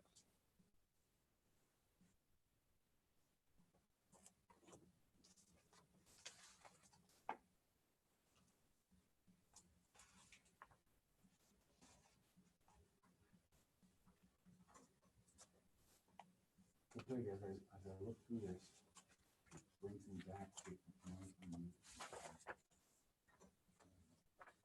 As I look through this, it brings me back to negotiations. And is this something we want Ashley and John Audi to review also? One of my comments on this was a lot of this may be negotiable. Yeah. I wasn't sure I wanted to bring that up. So but maybe we certainly want it's to something- get some input from those folks, Ashley Yeah. and John, before we move forward next week with this. Mhm. A lot of the things are already things that we've accomplished. However, spelling it out in policy is very important to have some clarification.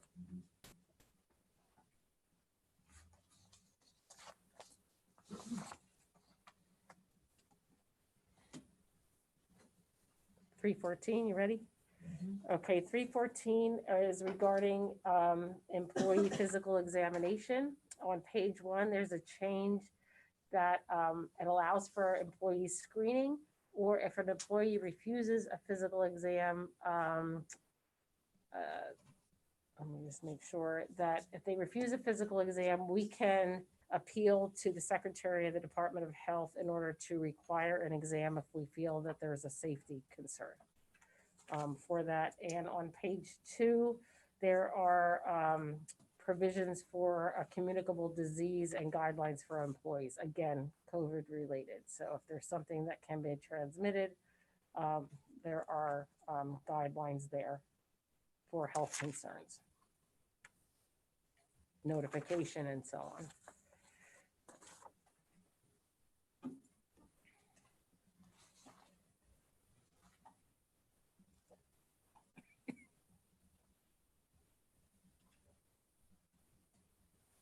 Policy 317 is for regards educator misconduct.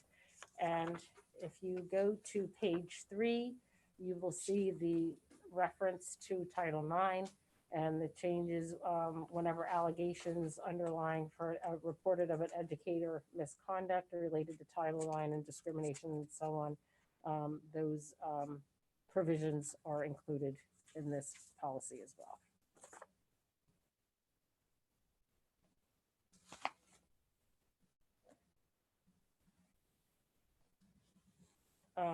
318. This is a recommendation from PSBA that regarding, attendance and tardiness. I would point out that I removed the section on, geez, I'm just drawing back, on sick banks. There was a firm recommendation from PSBA that administratively districts have some say and control over the employee sick banks. We currently do not, and it's not negotiated as part of our contracts. So I removed that language, but that may be something, Jack, to consider with both associations moving forward. So. Once again, so that John? Yep. I think right now, since we're kind of in the middle, there's, removing that language is prudent, but moving forward, it might be something that we would want to consider, that I clearly will send it to him. And once again, stepping back, I'm sorry, but I'm Yeah, no, thinking no, as that's you're going okay. forward, where it says educator misconduct, Mhm. kind of sounds like it's already been predetermined. Well, that's the policy title. That's what, in the event there is. I mean, Alleged.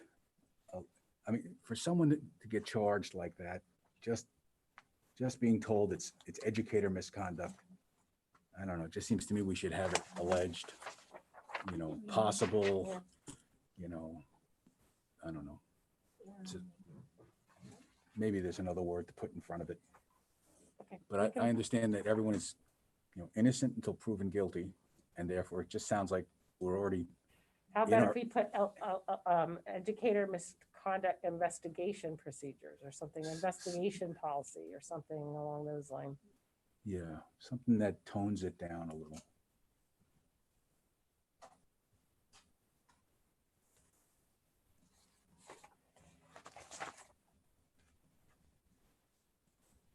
Thank you. I'm up to speed with you now. Okay. 332 is a copy of the working periods for professional employees. And it just basically adds that you can modify the calendar, which we just did last week.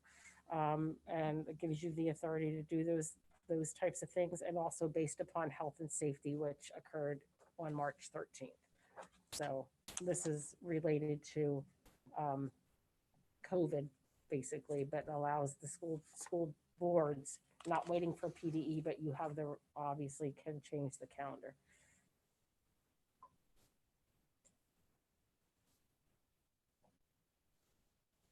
And 332.2 is basically the same thing for modification for classified employees. The first was 332.1 was for professional. This is for classified employees.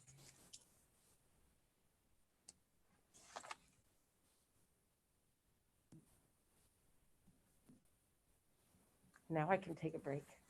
Oh, 340, what did I do with it? I have more, but yeah, I stuck it under there.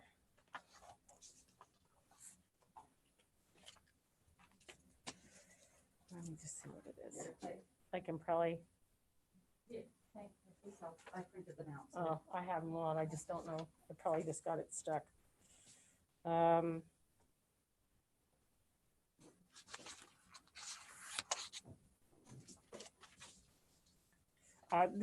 This is general changes based upon just PSBA language. It's not specific to Title IX, but it just updates like employee responsibility for supervising students, that will follow rules and procedures that are board approved for the health and safety plan and so on, and that the building principal or a designee will be responsible for supervising that. So, sorry.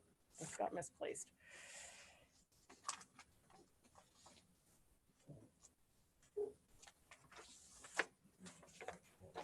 We'll give Peg a little break, then we'll bring her back for her encore in a few.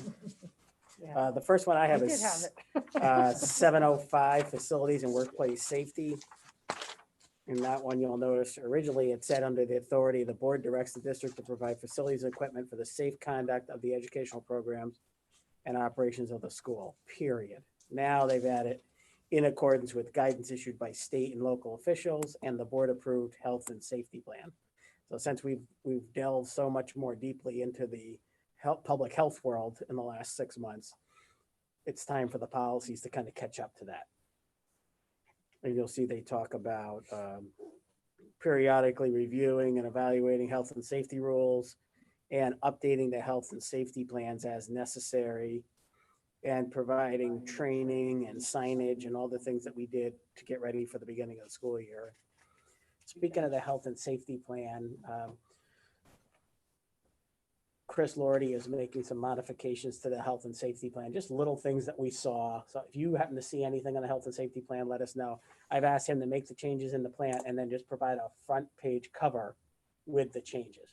For example, Rosemary found a place where we were able to use refillable, the water stations, you know, at the top of the newer style fountains where you can put your bottle up. It was in one phase and not the other phase, just for whatever, and she found it. So we said, okay, we'll add it in the other phase.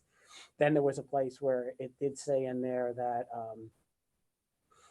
there was something about desk and how we clean desk. And it was one place it said one person wrote something, another person who did another section had, so we're trying to clarify that. So what we'll do is next week we'll have a revised health and safety plan on the agenda, but it'll just literally be one sheet of paper on the front for you as a cheat sheet to know what the changes are.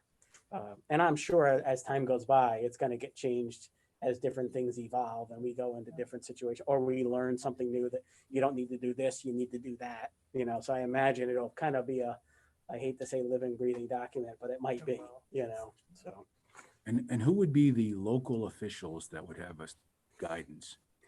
Is it the local health official again, or is it the county commissioners, the township board of supervisors? It probably, I don't know that the township would have much, but certainly if there was some kind of catastrophe in Pike County, it might be the commissioners. You know, normally we think of health, you know, health, but it might be something else where, yeah, it could be some kind of emergency declaration by them and no one is allowed to leave their homes or something like that, you know, it could be an example. Maybe something after a flood, you know, that might devastate, you know, the low levels down here in the valley or something like that, where the commissioners might have to close everything down. So that I think that's why they leave it vague, because it may be health, but another it might be your government agencies. Okay, thank you. So I have a question about this policy. So it talks about the first paragraph that's all green under authority. It talks very specific. I mean, to me, many of our policies are very broad because they kind of stand the test of time as far as, you know, a 5-year period. But it talks very specific about face coverings, protective devices, things like that. Do we have to be that specific? I mean, what if next month there's a different mandate that comes down from the governor? I just feel like if we're saying that we are going to adhere to all state and local health and safety orders, I just feel like that in and of itself would, everything that falls under that umbrella would come under it, as opposed to being very specific about certain things and not other things. Yeah, you literally could strike the phrase where it says, the board requires all students, staff, and visitors adhere to state and local health and safety orders, board policy, administrative regs, and board approved plans. You could strike the requiring face coverings or other protective devices where needed for safety purposes. Right. And leave it just, generic. I mean, Otherwise, we're going to obviously- forget right, when they obviously we're pull the doing mask this, thing that we're but- going to have to, oh my God, what policy was that? We got to go find it. Right. Because it is, yeah. Yeah, you could say such as, right? That would be something that is another option, which whatever the pleasure is, we could do either one. Because you're right, we're going to forget it. And Right. 5 years from now, we're going to say, oh my God, remember that back in 2020? Right. You know? So I just, to me, if we're following all of those anyway, then I don't know. I think that this is such it's obviously ever changing. Yeah. Do you know what I mean? That I don't think that we necessarily need a such as either. I think we're required to follow all of those. So do you want to we're just stop after and board approved plans? Yes. I would. Just so that it's more Mhm. generic? Yeah. And what about the use of the word guidance? Because if guidance comes out, and let's use what we're dealing with now, they want to put out the guidance, but nobody wants to be the hammer. So they want, they don't want the responsibility of it. So they left it on local boards. Well, now this is saying guidance. So how are we following guidance when guidance is all over the place? We should be following a mandate. Like the masks, he came out with mandate. You have to wear them in school. That was out of our hands. But how can we be forced to follow guidance? I mean, right now, the guidance is no spectators at any sporting events and things like that. which means Right.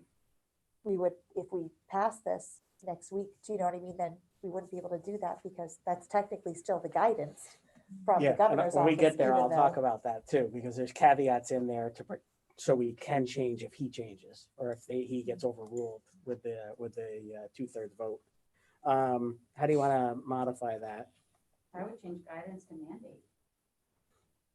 I I mean, would if they change it. mandate it, we have to follow it. I would change it to laws and regulations. Yeah. Mhm. That's Yep. good. Mhm.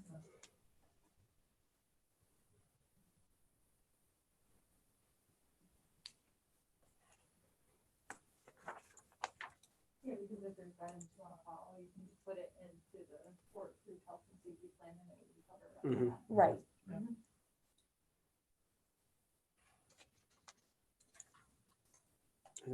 Everything else okay with 705? School calendar. This is a little bit trying to prepare for the future, but it's also catching up to all the things we went through in the spring with everything that happened. So this is language that came, you'll see it all has blue citations to the laws that go like 1, 2, 3, 4, 5, 6, 7, as examples. But this is if the traditional 180-day calendar gets messed up in some way, shape, or form because of emergency situations, it gives us leeway on how we get to 180 or steps or procedures we can take to file with PDE if we don't get to the 180 for whatever reason. Like last year, we only got to 178. So all those things that they were quickly trying to scurry to give us permission to do in the spring, this codifies it in policy.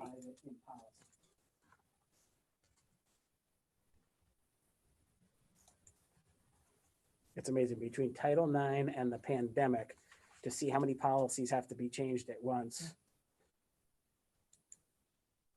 Shows we're moving at a much faster pace than we used to with things hitting the fan. Probably a 5-year review anymore. I know. So this is the longest list True. we've had in. Yeah, that's a true. long Yeah.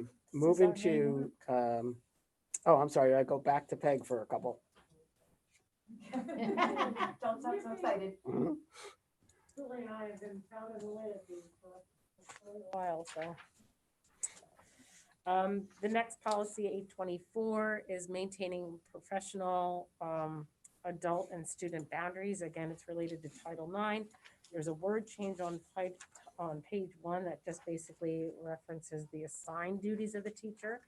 On page 3, it adds in the reference to platforms, which we learned all about earlier tonight, but before we might have had devices, but we didn't have separate platforms for teachers to interact with students, so that was added. And on page 4, it again references the Title IX, obviously maintaining appropriate boundaries, what that looks like, and then if not, how it's investigated and reported and so on is kind of works through pages 4 and page 5.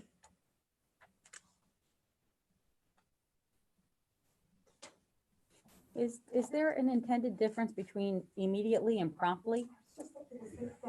I think there is, because I think there's they want to give you a little bit of time in order to make sure that you are doing it correctly.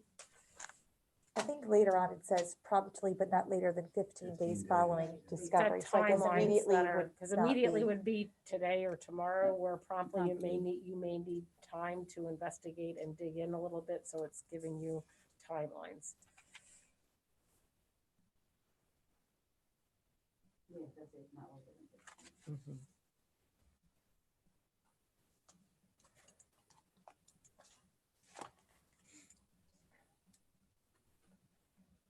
So it's the responsibility of the educator to notify superintendent, Title IX coordinator, and the immediate supervisor Yes. all at one time? Because they work up the chain. I think it's all at once, because it depends on what the situation is, who needs to conduct the investigation. Typically, the principal would be the first line, but the principal could be the person. So then it would go to the next, that would go to the Title IX or the compliance officer and so on. So if the person in question was an administrator, the teacher may skip over the principal and go to the director of elementary ed in order to conduct the investigation and so on. Okay, so I'm misunderstanding, I'm sorry. Okay, The person who wants to report something reports it to one of those three or to all of those three at the same time? I think either or.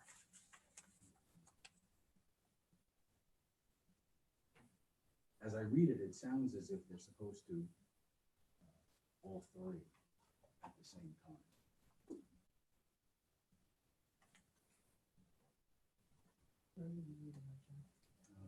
An educator who knows, I don't know what page it is, sorry. Page 4. Page 4. Thank you. So in green, it talks, it used to be just misconduct to the superintendent. The Title IX coordinator is UPAC? Yes, so they reported to the building principal or the Title IX coordinator. And his or her immediate supervisor. Promptly, but no later than 15 days. All three have to be notified within 15 days. According to that, yeah. According to that. Seems rather stringent to me, especially. Well, I wonder if it doesn't stem from, you could report it to one person who may not follow the chain of command. So if you're reporting it to multiple people, then somebody hopefully would be investigating and that's exactly where I was thinking that this potentially could be stemming from is, so if you're reporting it to all three, then So we somebody, need to notify our teachers, our educators, right, that you have the responsibility, they have the responsibility to notify these three people. Here's their email addresses, here's who they are. Because they might not ever read this. and, right, because we're adding. In the paragraph above, Jack, and that's why I was confused, in the one right under reporting inappropriate or suspicious conduct, it says they will be reported to the building principal or the Title IX coordinator. It doesn't indicate the immediate supervisor in that paragraph. So I suppose we could just make it succinct and keep it the same, but that's, and then it kind of goes on. But and obviously, Ashley, this is, oh, I don't know. I think we're holding the educators to a higher. Well, I was standard just gonna there. say, there are two different, so the first one is about any person, including a student. It's The a second student. one is an educator who Mhm. knows of any action. Would an educator, I guess my question though would be, is an educator defined as just a teacher or administrator? Does that, our support staff, like instructional assistants, are they considered an educator? I don't believe for the purpose of this policy it would be. I think it is, So I guess, is that, I have to go back up, is that defined? we could put a professional educator. That, I In just, that first you know, sentence of that paragraph, we could just But- add that. Wouldn't the support staff, they're still mandatory reporters? They are, but not, this is, They would just then have to do the principal or the Title IX. coordinator. They would be coordinator in as the, opposed to all three at once. If you wanted that one. it says that first paragraph, any person, including a student who has concerns, which any person would include support staff, who concerns about or uncomfortable with a relationship or interaction between an adult and student shall promptly notify the building principal or the Title IX coordinator. But then when you go down, an educator who knows of an action, interaction, or conduct which constitutes sexual abuse or exploitation of a or sexual misconduct and so on. I'm seeing any person, could be a parent who happens to be in the building or an right. outside coach or something like that. To me, if they're a mandatory reporter and they're a teacher or their support staff, they still have a superiority over students. So do we want to say any employee? Who knows? Yeah, for something like that, I would hold them to the same standard. Yeah, as long as they have contact information for everyone.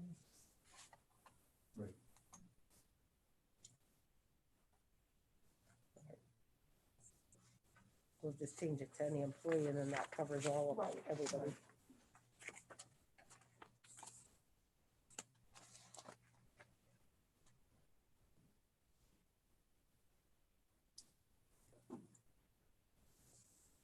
The next policy, my last policy, is policy 832, educational equity.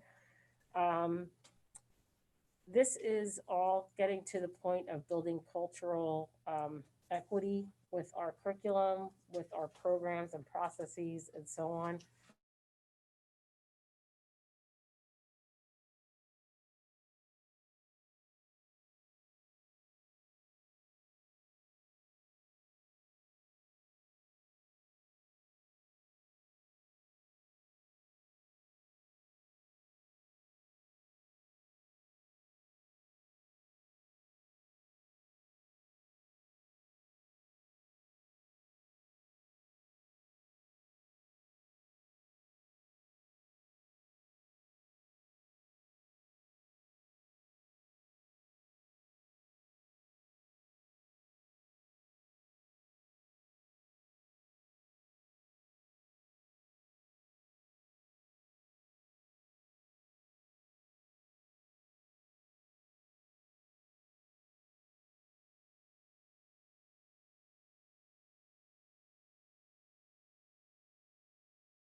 There's also a component to the policy about providing professional development, so that'll be something we work towards moving forward.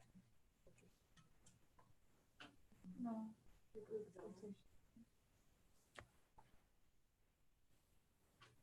I was gonna say, Pam's not on, Felicia's not on. Asking for my meeting ID. Go back into the agenda and then. Re-click it.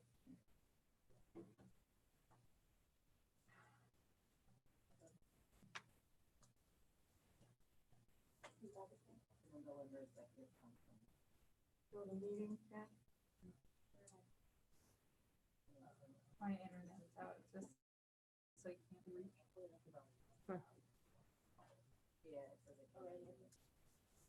Mine's up. Yeah, mine's saying the same thing. Can you go all the way back to the meeting link? I do. Okay. Yeah. We're up there. That's all right. No, but some they won't connect to the system. I'm gonna re-log in. I haven't connected this early, so. Oh, Pam, you're in now.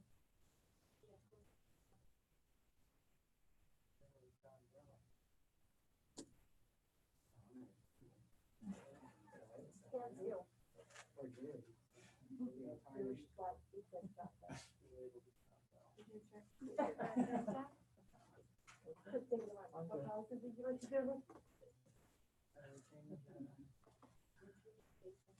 It's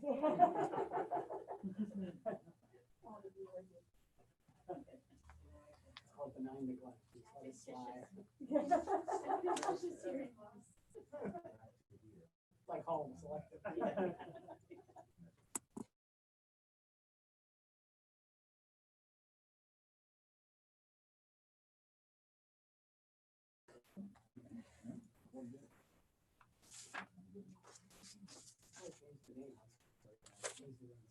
If you go to participants. Oh, okay. And then you can remove yourself. Click on you over here. And see, and change, and see. Yeah. You're welcome. I actually,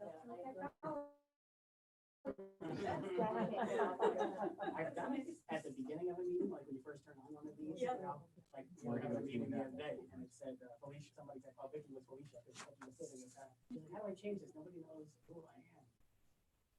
You don't want to be me either.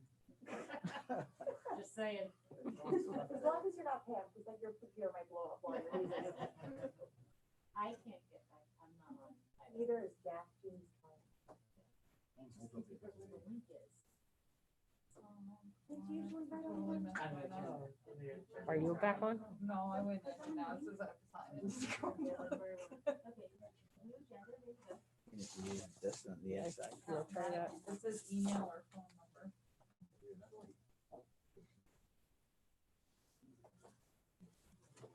know if that'll work. Yeah, no.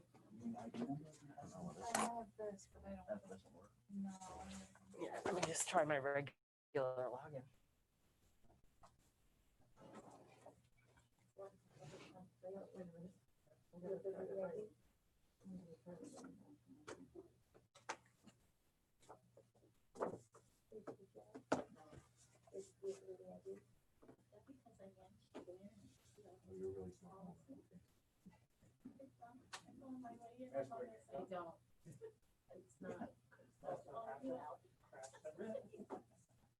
It just keeps saying, I can't be reached.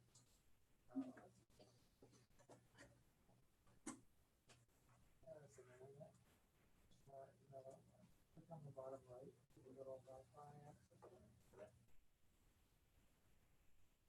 The teachers go to every day, right? With 20 kids sitting front. Yeah. Come on, what's the matter? Go on.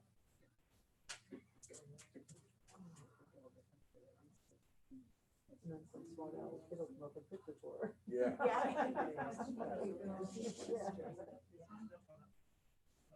Mrs. Smith, all you have to do is hit da, da, da, da, da. Thank you.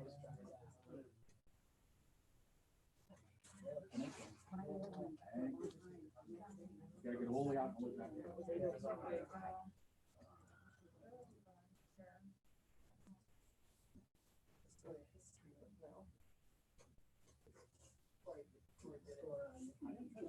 You did too.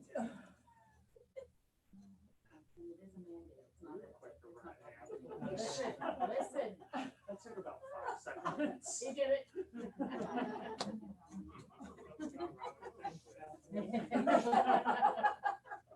There'd be a payout there, so I might have not. You don't need me, carry on.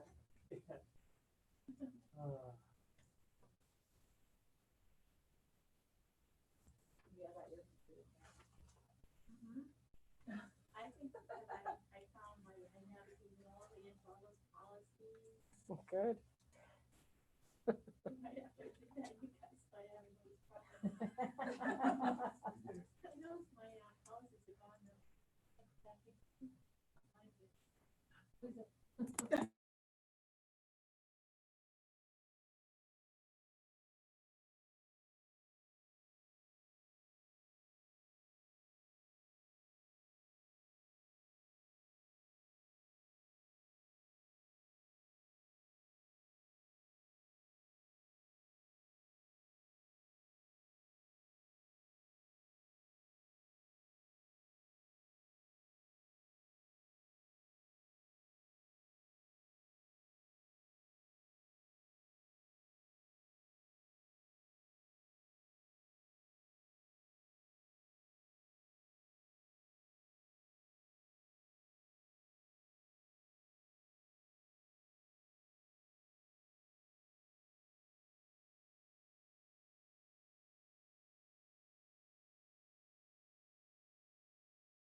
All right, the next policy is 904.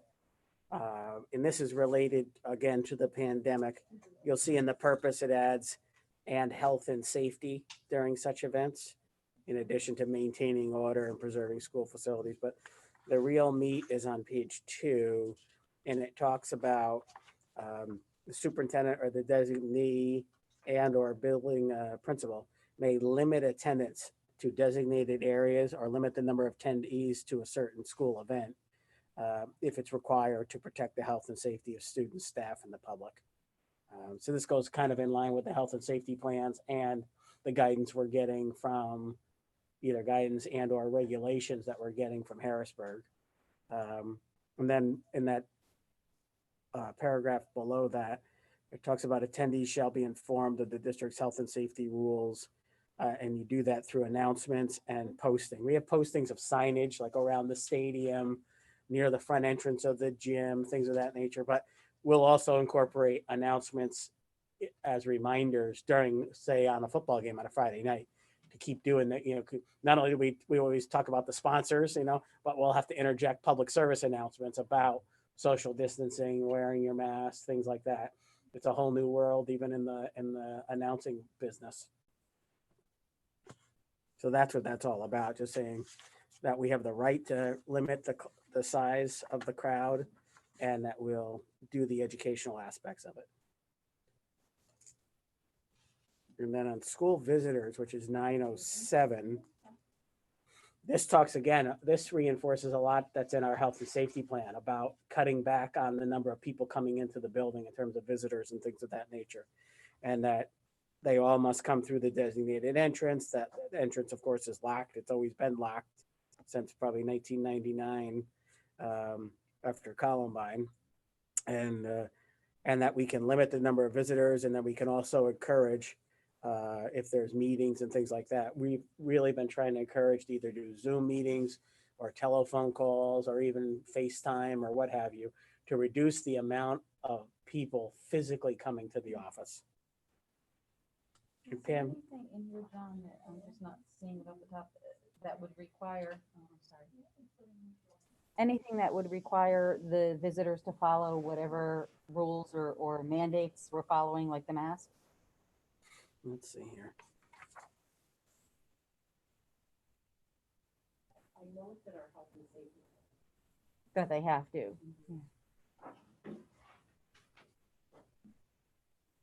So do we need to have it in both, or?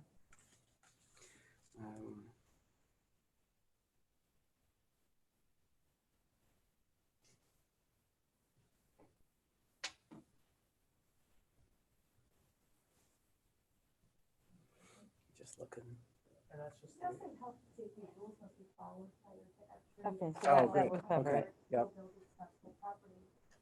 So that's the catch-all, right? Yeah.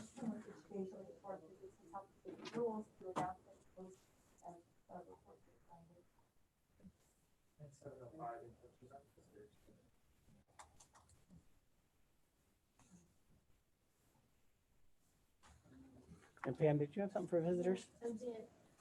Where it says, should an emergency require that a student be called to the school office to meet a visitor, the building principal or designee shall be present during the meeting. I guess my question is, you don't have to notify the parent? I mean, but, who is the person coming in and for what circumstance, when is the emergency? I'm sure I'm you thinking, know the answer to that better. in most instances, the visitor is the parent. Believe it or not, even normally we may use the term parent, but I think they're using a more generic term of visitor, because A, we're trying to cut down on the number of people coming in, and B, you don't always know that the visitors know the rules, of you must wear the mask, you must stay 6 feet apart. So that's the kind of so if someone's coming in the building, we're going to have somebody there with that visitor at all times to make sure they're following protocol. That's what it is. I think it's just kind of weird that they use a generic term like visitor. Like, who would we introduce a kid to? It's obviously someone they must know. The visitor. 907, okay, I'm sorry. Yeah. I just think, well, let me think about it too. There might be just a way to. A better way to say it. Yeah. And I did have a question. It is preferred that persons wishing to visit a school should make arrangements. Does it have to be preferred? Can't be required? Other than a parent, of course, who may have to stop in for that emergency visit you just described. And that's really the only visitor that's going to be coming, because we've cut down or almost eliminated all other visitors. It is that, And so that is stated elsewhere. and that's the, Does it need to be? in our health and safety plan, we put the kibosh basically on so many different things. And I think it says something to, visitors are severely limited and will not pass the front desk and things at the front counter and things of that nature. The health and safety plan goes into more detail about that. So that'll be listed down below for people to reference then at the bottom of this policy. I assume. Well, the idea is that people need to learn what's in the plan, because the plan is going to change if they loosen up on regulations, then we can modify our health and safety plan. But basically, people are finding out the first time parents show up, they're finding out, I think slowly but surely, what they can and can't do if they didn't read the summer letter that went home in August. So other than a parent, who would visit, who would come to the school and, you What- know, What I about was like, thinking children and youth. that's what I was gonna say. What about but children you and don't youth? have to call you ahead of time. Right. Children and youth, okay. Yeah, you might have this, you might have probation show up, you might have the state police show up, just because they're working a case and they swing by the school, you know, and then we kind of like, whoa, we're trying to limit the, so if this can be done after hours, it should be done after hours, you know. There's no reason why you can't question I'm someone. not questioning the prefer, I feel it should be required. Yeah. The only thing is, it's hard to tell parents, you can't show up to school without Other making than- an appointment. Other than Well, parents, but I But don't, what if you say that it's required unless an emergency arises? And that way, do you know what I mean? Yeah, If, but you would know, be little Johnny forgets his surprised, soccer socks, you would be- mom doesn't show up at the school you to would be deliver shocked what a them. parent thinks is an emergency. You know, that's True. that's the, what I'm saying, where do you draw the line as to who has preference over who is required? in essence, we said, don't come to school. Let the kid charge lunch or whatever, don't come to school because he forgot his ham sandwich.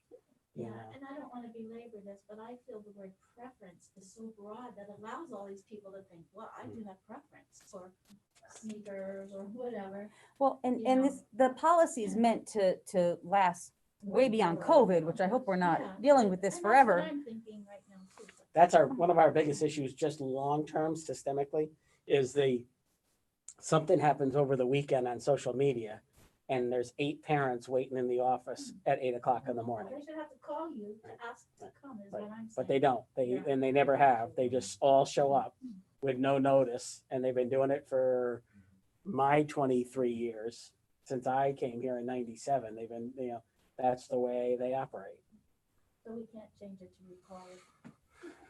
It's really hard from a customer service standpoint, post-pandemic, get past the pandemic. It's really hard to have someone drive all the way from Dingman's because they're really concerned about something. They come down, they want to come down first thing Monday morning, and they want to see the principal as soon as they can get. So can I say something? That's all the more reason for them to call, because if they have been stewing over something all weekend and they want to be there early in the morning to come in and say their piece or do their thing, that for me, that's all the more reason they need to make a call first and get clearance. But it's even worse when they're fired up and then you tell them to get lost and come back in 4 hours, because now they're not leaving. Now we're calling the cops because they're. So what yeah. if we put something in there though? I mean, right now, in a different situation, we may, obviously we welcome visitors to come into the school, without necessarily needing an appointment. So what if we add something about the fact that we're going to follow the health, that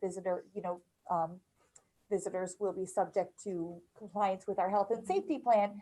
And right now, our health and safety plan is asking for visitors not to come. So if you add something like that, then I think that it would cover us now, but then also kind of, be okay for the future, because That's why I said in to the future, reference it at the end, you want right. to reference that health and safety plan. exactly. And So then I would think just you're take that both, whole comment out. To me, it just opens up the door to, you said preferred, you didn't say don't. I just think it's something to discuss with your staff. We're not here to make this decision tonight, it's just. You want me to take it to them on Monday and see if they have some wording? Yeah, right. We can certainly do that, and I'll get it back out to you.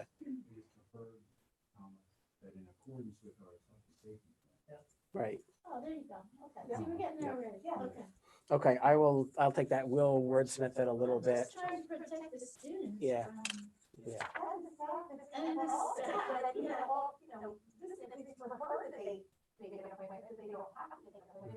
don't know how many parents are Mhm. going to show up in the office and expect to be able to, Right. walk in. So Just you just got a little glimpse into our world. Can I ask just a side question to when we were talking about, with the exception of parent or guardian, no visitor can confer with a student without the building principal's approval. So if a police officer or children and youth probation department came in and wanted to see, Johnny Jones, does the principal have the right to say, yes, you can go talk to Johnny Jones without contacting the parent? Absolutely. There's, especially children and youth, the Attorney General actually probably 20 years ago, and Ashley probably can comment on this, but we aren't even allowed to sit in the room with certain agencies when we aren't even allowed to exhibit our in loco parentis as a school administrator in the presence of the investigating authority. They assume that responsibility, not us. So we aren't even allowed to be there. So then maybe we need to add something on that last line where it says, with the exception of a parent guardian, no visitor may confer with a student in school without the approval. Oh, it's the approval. I was Yeah. thinking of the presence, but We have to be notified that they're there. Right. We're not allowed to be present. Okay. So where it says without the approval of the building principal, that's not true then. If children aren't, We have to give approval. We cannot be. can't participate. Oh, No, it Yeah, can't be, right. all right, okay. that's one of those weird nuances. And then the other one is 831, which is a new policy of live streaming. And we got, Vicky had gotten this from, we adopted this last month, and Vicky had got it from the tech group at the IU. And we just like to make a modification on the last page, on page 3. It was tight, it was written tightly, and we'd like to loosen it up a little bit to help kids out.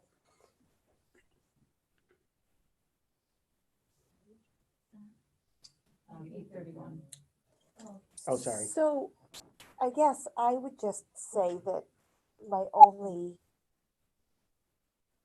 issue would be allowing that, whether providing the live stream is at the discretion of the building administrator, which means that, so our Dingman's Middle School, they may say, okay, well, little Johnny has a sore throat, so he's not coming to school. So that student could live stream for the day, but then DV Middle School, that building principal may say, nope, little Johnny, just because he has a sore throat and can't come to school, that's an unexcused absence. Yeah, so let's say at the So- discretion of the administration then. So it's So- not building And administration. so I guess my question is we talked about this at the board meeting, and I know at the elementary level, we're not doing that because of the Zoom only teachers. But we did talk about the fact that if you had a sore throat, do you know what I mean? And you didn't come to school, that student could then Zoom from home Right. and they would not be marked absent. So is that the case? Well, right now, the policy says no. We're trying to loosen up the policy to allow, and we also talked about the kids that were quarantined. If a Right. kid needs to be quarantined for 14 days, that would be 10 school days potentially. And we would want them to be able to Zoom in from home if they're an in-person kid, but now they're not allowed to come. So this would loosen it up to allow us to let those kids who are normally in-person kids to dial in so that they're not getting. Right. to dial in. And I think that's, if the whole idea of this is to ensure that we're not sending kids to school who are sick, Right. if you have a parent that's trying to be proactive and saying, okay, well, they have a sore throat, it may Let's just be play it allergies safe. or it may be something else, I'm gonna keep them home.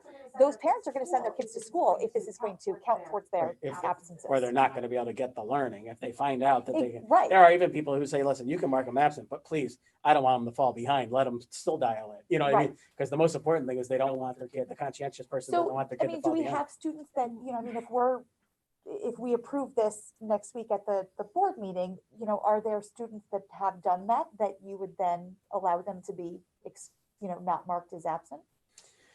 The great debate right now is whether we allow them access to the class so they don't fall behind and whether we should mark them absent or not. So that's why we didn't talk about that in the policy, because there's a great debate among the principals right now. Well, and do we have any teachers who in middle and high school who are not Zooming? They don't have Zoom students?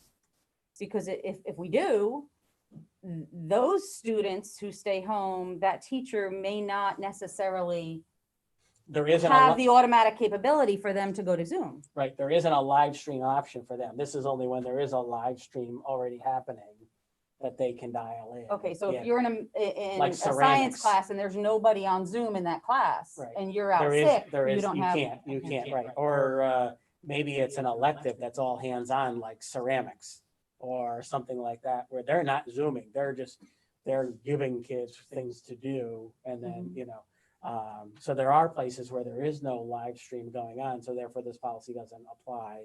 We don't have to run and put a camera in a room, right? Right, Yeah, that's where, Because, yeah. no, it's only where there exists a live streaming, we're allowing someone that normally is in person to now dial in today because So, they're out. so if you're in high school and you've got all these different classes that you're going to and you can Zoom 3, but 4 you can't, are you absent for 4 and present for 3? Well, when I talked to Dr. Blum about it, his feeling is, listen, if they're an in-person kid and they're not here, they should be marked absent. But if they want to Zoom in so they don't fall behind, they can. Now, other people are I like, got hey, See, do the flip side of, hey, they were here, do we give them credit? And, So, and I mean, I definitely see both sides of it, but I guess my question is when are we going to make that decision then? Because I think that, you know, if the state has not let up on the truancy policy, these students, you know, we are asking parents not to send their child if they have even the mildest of symptoms. I mean, you're not going to be able to bring your child to the doctor every single time. mhm. Do you know what I mean? They wake up. And so I guess we kind of, from a health and safety portion of it, why wouldn't we want them to have that access and not mark them absent so that they're not truant? And it was If sort they're of engaged in their rights. And it was sort of discussed in that sense when we were deciding on this whole Right. plan that, That would be a if they component weren't of it. feeling well, that they could back to, Right, you know, and go I to think Zoom that and you're still going to, be- I think that parents are going to be much more willing to not send their child to school with mild symptoms if their So that's what child we'll is say. then We'll not say being as long marked as the kid absent. logs into the class, they'll be marked present for the class. Right, And that way, and that's how we'll treat it. That's not part of this policy, but that's what no, we'll implement. but I it do, that way. and listen, if there's a ceramics class, and I mean, I imagine that if you have if you have 7 periods a day, I imagine there's probably very few of those classes Right. that don't have some capacity of Zoom. So you're talking about 1 or 2, Yeah, possibly you 1 or may 2. go to 5 or 6 classes. Right, and virtually. Exactly. So I think that if you were marked present for 6 out of your 7 periods, and there's 1 that you couldn't. Well, I'll let them register. know after you guys approve this policy next week that they can Zoom, and if they're there via Zoom, they'll be marked present. On the secondary level, on the period of attendance, as long as they're present, a majority Of the periods. the code does go to present. They get it's override. You have to be present for so many periods in order to get credit for the whole day. Otherwise, you get credit for only a half a day. And you'd be like AM present, PM absent, that kind of And I thing. think that I'm not sure that teachers know whether if a student who's an in-person student is then Zooming as to whether they're supposed to mark them as present or absent. Yeah, well, So- they don't know yet because we haven't altered this policy to allow kids to do it, so that we have to communicate that to them. Right, so I guess my point though is some teachers are marking them as present if they Zoom in for the day, and other teachers are marking them as absent. So if they're not supposed to be marking them as present right now, then they need to know that as well. Yeah, But yeah. I mean, I definitely think that, We'll tell the principals next week, so everybody's on the same Right. page. And as you structure this Mhm. process, does that then eliminate the You're muted. Sole discretion Pam, you're of muted. the building administrator? Pam, you're muted. Oh, help me out here because I'm before. Oh, there it is. Okay. All right. So, That's a where- great point. Right, where it said, and that really bothers me because how do you decide a strep throat, a cold? Some people are just as sick with a head cold as they are with strep Then throat. why don't we just put a Who makes sentence that in there? determination? Why don't we just put a sentence in there? An in-person student who is absent may live stream. Yeah, because you're Yeah. trying to help. I'll the just student change here. that sentence for you. Okay. Yeah. How's Yeah, I that? like that a They lot. live stream in a class where it's already set up for that. Where it's present, right? Yes. Okay. Yeah. Okay, I will rework that and I'll get that back to Okay. you, so it'll be clearer, and then we'll, and well, that's. and we can put the attendance in there too if you want, so that it's clear that they'll be marked present Yeah. for this participation by. I think that it's going to help the district as a whole, because then I, like I said, I do think that parents, when they are less worried about the truancy factor, are going to let their child stay home if they're not feeling well, generally while waiting for a doctor's appointment or whatever, and, you know, Mhm. you only take them so many times to the doctor, you know, for a sore throat. Okay. Are the kids taking their Chromebooks home every night? Right, well, when they bring the form back, then they're issued a Chromebook and they're supposed to. Okay. But some people have, this is a little risky, but some people, because they have Chromebooks at home or a device at home, some kids may leave them in their lockers. Well, they better make sure their locker's secure because they're responsible for it. Mm-hmm. There are other people who've declined the Chromebook. Okay. And what we're doing is making sure that there are Chromebooks available in school so that if a teacher in school wants to do something on on the Chromebook, that there are ones for those who decided to decline it. In the elementary, it's simple in that if you have 20 kids in the room and 15 of them bring them back and forth and 5 declined it, we're just setting the elementary teacher up with 5 machines in the back of the room and put their 5 names on it. So they use the same one each time, so we're not transferring cooties and stuff, you know, so then therefore, that's much easier to do on the elementary level. Right. On the secondary level, They're it can moving change all over. period to period, so we Right. have to make sure that we leave X number of Chromebooks around Okay. in different locations to get access to Okay. it. You know? And all of this is irrelevant once COVID is over. Right, because we're gonna sell the cameras on eBay. Right. Yeah. Get our money back. Can we, possibly for the next work session, just review the policy that deals with the Chromebook loaning program? Sure. And I understand our intent, but the portion that talks about the price of replacement, I think is one of the big reasons that parents, did not utilize the Chromebook loan, because it says that it cannot exceed $1,000. And I think we're talking about more of the specialized devices at like the high school level, if a student breaks Mhm. one of, for the engineering and like those kinds of Mhm. courses.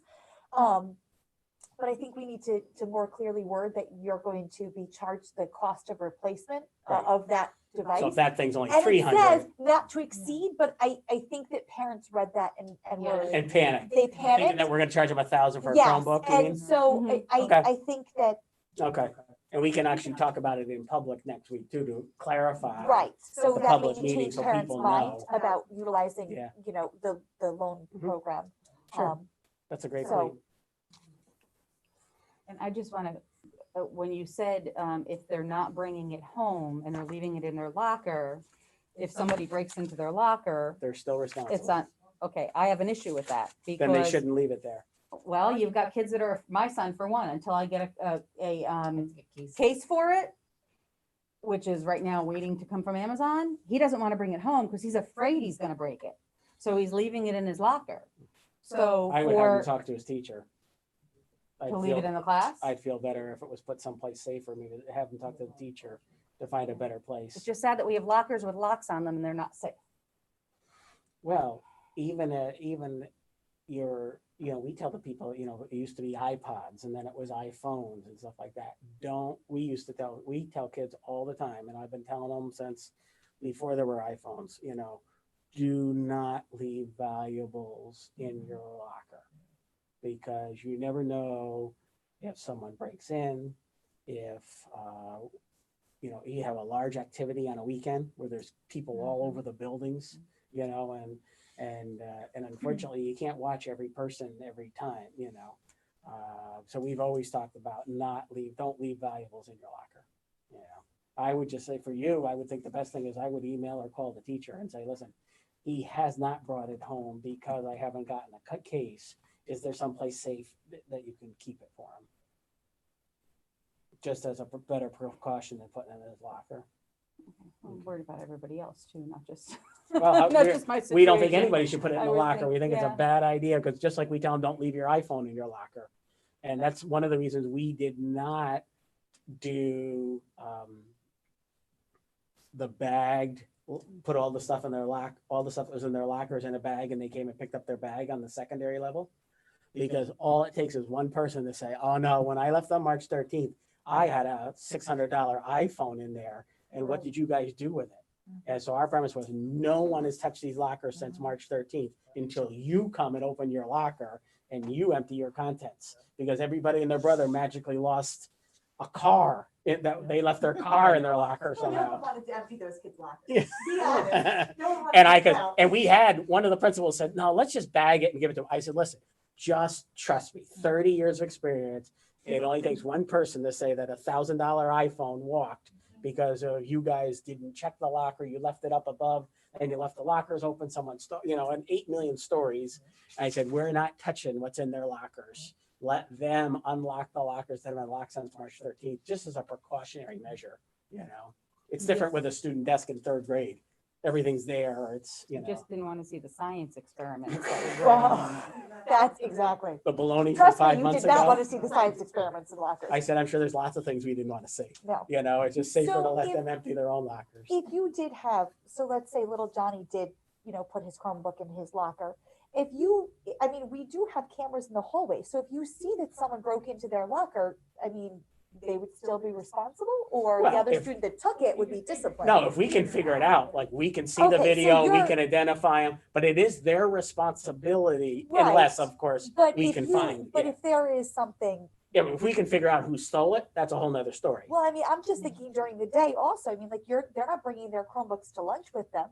They're putting them in their locker during lunchtime. Do you know what I mean? But during the day, there's lots of people around. So you that's, know?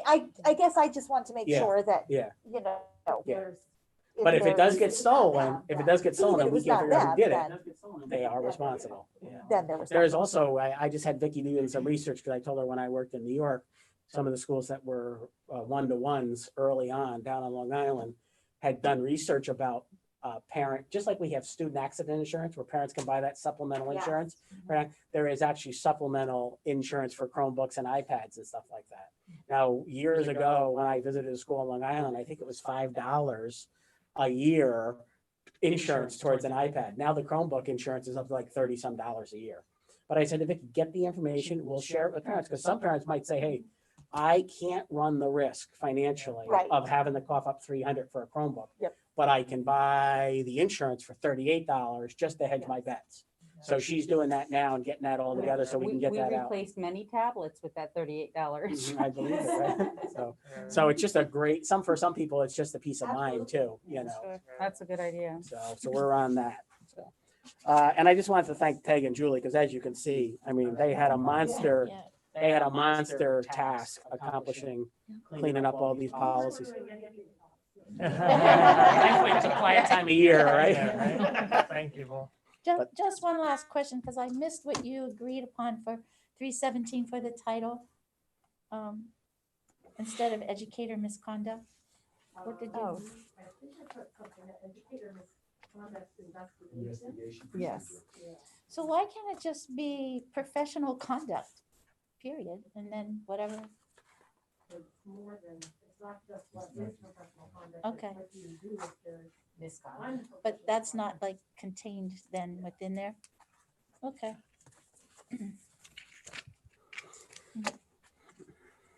All right, moving to, we're right on schedule.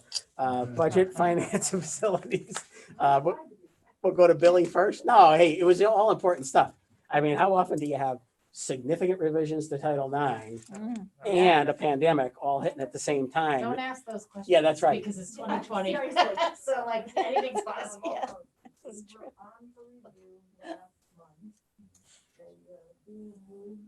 Mhm.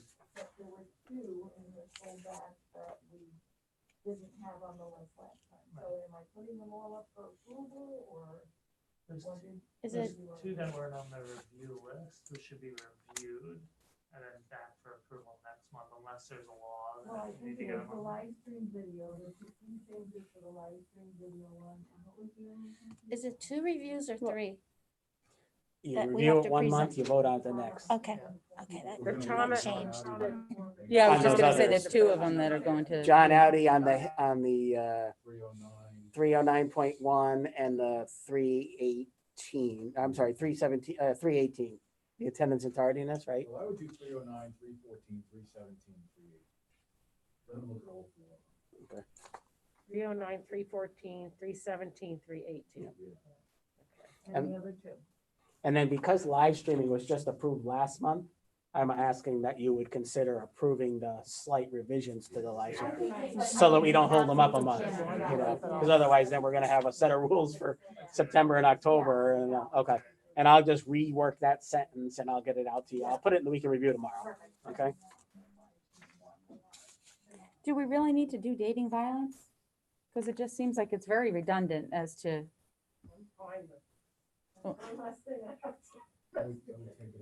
I would take it out. Yeah.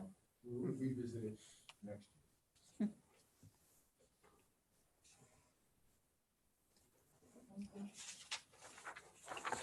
Okay, Bill? I'll be brief. The audit for the fiscal year 1920 that just ended is commencing about our typical time, which is about September 21st. And then the results I should have by mid-October. And that's all I have, unless somebody has any other questions. Okay, next is the athletic health and safety plan, and Chris Ross is here virtually to just tell you about a couple of slight changes that we want to make to the athletic plan. Hello, everybody. I'll be brief as well. Basically, this is two-pronged. I want to remind everyone about our spectator policy that we had approved, because now that we're starting soccer, field hockey, volleyball, and football. And the second part is House Bill 2787. I think I have that number correct. Which basically would give you guys local control over spectators attending events. So basically, the health and safety plan, if you look at page 7, that's where the major changes would occur. Nothing changed with seating areas. The home and visiting spectators, I have a plan that they will be separated on opposite sides of either stadium or gym. We have it mandatory that spectators all wear masks at all times. And we've discussed this within our league with other athletic directors, and basically now that is a unwritten league rule. Most schools have that in their plan. The two darker ones, I have the gymnasium and stadiums must adhere to the governor's guidance for indoor 25 and outdoor limits for athletic contests unless state or federal law allows for larger attendance. And that's where the bill, if it gets kicked back to the Senate and they approve it by a super majority, then that will become law. And underneath that, basically my plan was to give each participant in a game 2 tickets. And for the stadium, that would be for a football game, because we have over 60 players per side. We have the band and we have cheerleaders. So, you know, along with the football players, we want the band and cheerleaders, also their parents, to be able to come and watch their child perform at the pregame ceremony, and for the parents of the cheerleaders to watch their young lady perform. Girls volleyball is also a big one right now. As it stands, they do not have any spectators at all. Between the teams, the coaches, the officials, and game staff, they're at 25.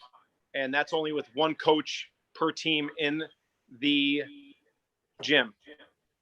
So I basically went through the stadium and I went through the gymnasium, and we can comfortably fit 2 spectators per participant within the confines of the gym and the stadium for football and for girls volleyball. Soccer and field hockey, the numbers don't dictate that we have to give 2 tickets per. If all of a sudden, you know, we see that we're approaching 200 at a soccer game or a field hockey game, which I've not seen in 6 years, then I can address with the parents and the coaches about the two tickets per spectator. But at this time, I feel that's non-mandatory.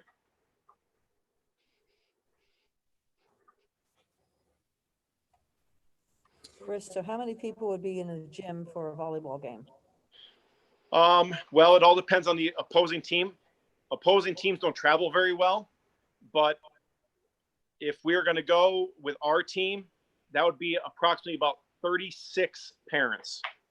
So there's about 18 girls between the JV and varsity team. And I know that I've spoken with Coach Crawford, and between her and I, we've discussed that after the JV game, she's allowing those ladies to go home.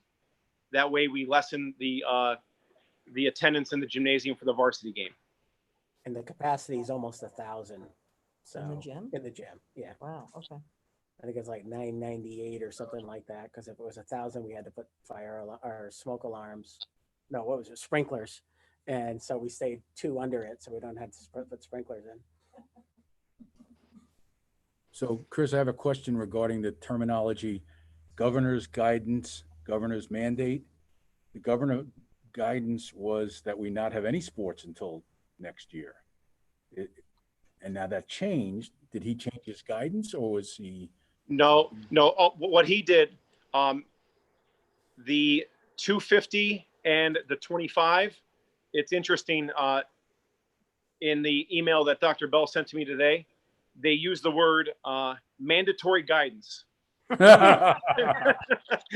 So the 25 and the 250 falls under the mandatory guidance. The sports until January 1 is still guidance, which we seem to be navigating pretty well so far. Thank you. So what Chris had mentioned, the Senate passed the bill to give local control on crowds by more than 2/3, and the House passed it by more than 2/3. The story on the street is the governor is going to veto it, and then they'll go back. And what they're hoping is it was very bipartisan. What they're hoping is that that the Democrats don't get pressure from the governor, and that they change their vote the next time around because the governor had vetoed it. And then they would lose their supermajority, and therefore the second attempt will fail because they need 2/3. So I guess when is this going into? He has 10 days to take action on it. If he doesn't take action, then it becomes law. So we're holding our breath a little. We don't know how fast this is going to happen. We actually have a volleyball game next Wednesday. We won't approve these revisions till next Thursday. And even then, if the law doesn't go into effect, then we're still held hostage. We'll approve it with the idea with the stipulation that if the law allows a greater number, that's what the wording is. If the law allows a greater number than 25 and 250, then we can do that and do the 2 tickets per. So we'll be ready if you guys approve this next Thursday. If they are able to get this law successfully passed, we would be ready to implement it right away. But we are kind of held hostage until this plays out. He could drag his feet for 10 days and then make them do it. I'm sure. So we're not really sure, but we would just want to be prepared. That's why we revised that language. It says 25 or 250, 25 and 250, or unless state or federal law allows a larger number. It just gives us that flexibility. I can't imagine kids playing without their parents being able to watch. That's just so sad, So next Wednesday's game will not have any spectators. Next Wednesday would still be bound by this, yeah. Because we don't anticipate they're going to have a law. The other question is, if they did have a law by next Wednesday, would you guys be comfortable following the law, even if the health and safety plan wasn't modified till the next day? Yes. I agree. You guys okay with that? The majority of you are okay that if the law says you can, it's okay. We'll just have the health and safety plan catch up to it. Does that sound okay? I know it's highlighted now, but what does the health and safety plan currently say about spectators? The athletic health and safety plan? Yeah. I didn't hear you, Jessica. That's because I'm muted, of course. Oh.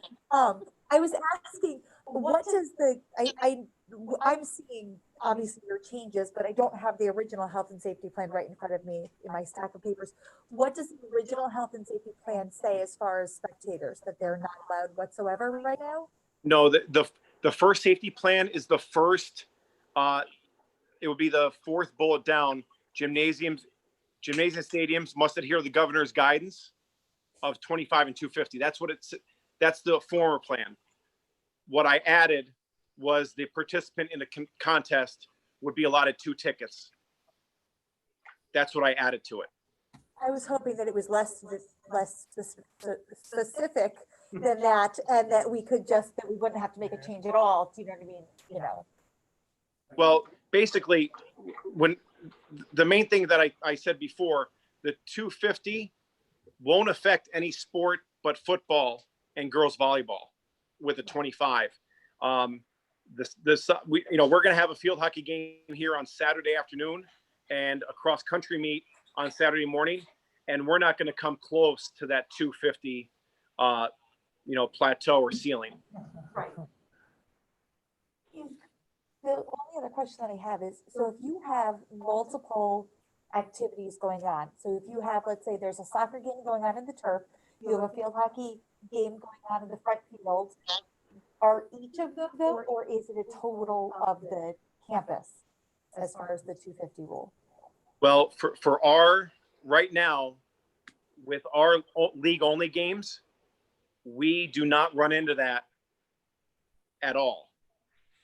As far as varsity sports, I know there's a Saturday, I think it's the 19th, where we have a girls soccer game and then a middle school soccer game on the front field. But again, to hit 150 and 100 at those 2 venues, that is a stretch. But I mean, what is the guidance though? Yeah, she's asking if we're bound by that, Chris. I would think two is it- separate is it- locations. I mean, is it one location can be 250 because the stadium can have 250 spectators? And then the front field be a and then- separate? Yeah, I would say it would be an event. So the varsity field hockey game in the stadium would be one event, and then your soccer game on the front field would be another event. That makes sense. I agree. Yeah. I just want to make sure that, you know what I mean, like you're not going to then, and this, again, I agree that I don't think that that's going to happen, but Just to know. It's right, just to know that you're not then, no one's going to then send those, spectators. Right, and I think that might be good for the public to know next week on the YouTube, because if someone drives by campus and they see that Saturday morning, they might get the wrong idea of what our health and safety plan looks like. Agree, yes, very much. And all of these spectators attending those potential events are also permitted to go to the food stand and to use the public restrooms, I assume? The public restrooms, yes. Right now, we have put a hold on concessions. Okay. That may be something we visit in the next week, but right now, I don't feel comfortable with the guidance yet. I've been receiving some stuff from other schools and their ideas. We've been sort of brainstorming among league members, and really the guidance would almost make it would make it very difficult for the concession people to make money with the guidance that's set forth, as far as everything has to be wrapped, your separate ketchup and mustard, your salt and pepper has to be separate. So there's a lot of guidelines that restaurants can follow that it may be difficult for our concessions to follow. And one of my concerns is, gosh, we're doing everything we can to keep the virus from coming into our community. And here we're having the opportunity for a lot of intermingling. What if one of the teams that we are competing with has a spike in their COVID numbers? Who is following that information? And what happens if we see increased cases? I'm going to admit to this board, I'm very nervous about this. I really do, I will research it. I'll talk to people, think it through. Right now, I'm nervous about bringing increased numbers to our facility. We're working so hard to protect our students, starting with, the very youngest in our community to the high school. So here we have restaurants that just now can go to 50% capacity. We have childcare centers that can only accept X amount of students, and now we're going to bring all of these additional people from around us to our community. I feel we're doing an outstanding job protecting our present students, but this makes me nervous, I'll be honest. The only thing I was going to add is that instead of 3,000 people potentially on a Friday night, it's going to be 120 players and 240 spectators, yeah, as opposed to 3,000. And the other thing, I don't know if you had noticed, Chris had mentioned that visitors will go on the visitor side and use the visitors' bathrooms, and the home will stay on the home. That's why I was asking use about the the home bathroom. bathrooms. So we Okay. won't even, we can set it up to use both sets of bathrooms like we do on a Friday night. We could do that for all games. So that not only do they come in and go over there and sit, but they'll use those bathrooms, which would help us. That gives another line of demarcation to kind of keep them apart. But we will have games canceled. I don't think there's any doubt along the way something's going to happen somewhere, and we're going to have a game canceled. It might even be just a scare where some girl on the tennis team on the other tennis team may or may not have been exposed to someone who tested positive, and she was at practice yesterday. And so now 3 or 4 girls on the tennis team might all have to go into a 14-day quarantine if they drove to practice together or home from practice. All these weird nuances could happen, which could make games to be rescheduled and things like that. Because And all of us are somebody so is scared. following those numbers. Well, for you know, example, we had an issue where a team was coming here and a girl on the other team had been gone for about a week, but they just found out that she may have been a direct contact of somebody who tested positive, and she had been at practice 7 days ago, not 14 days ago.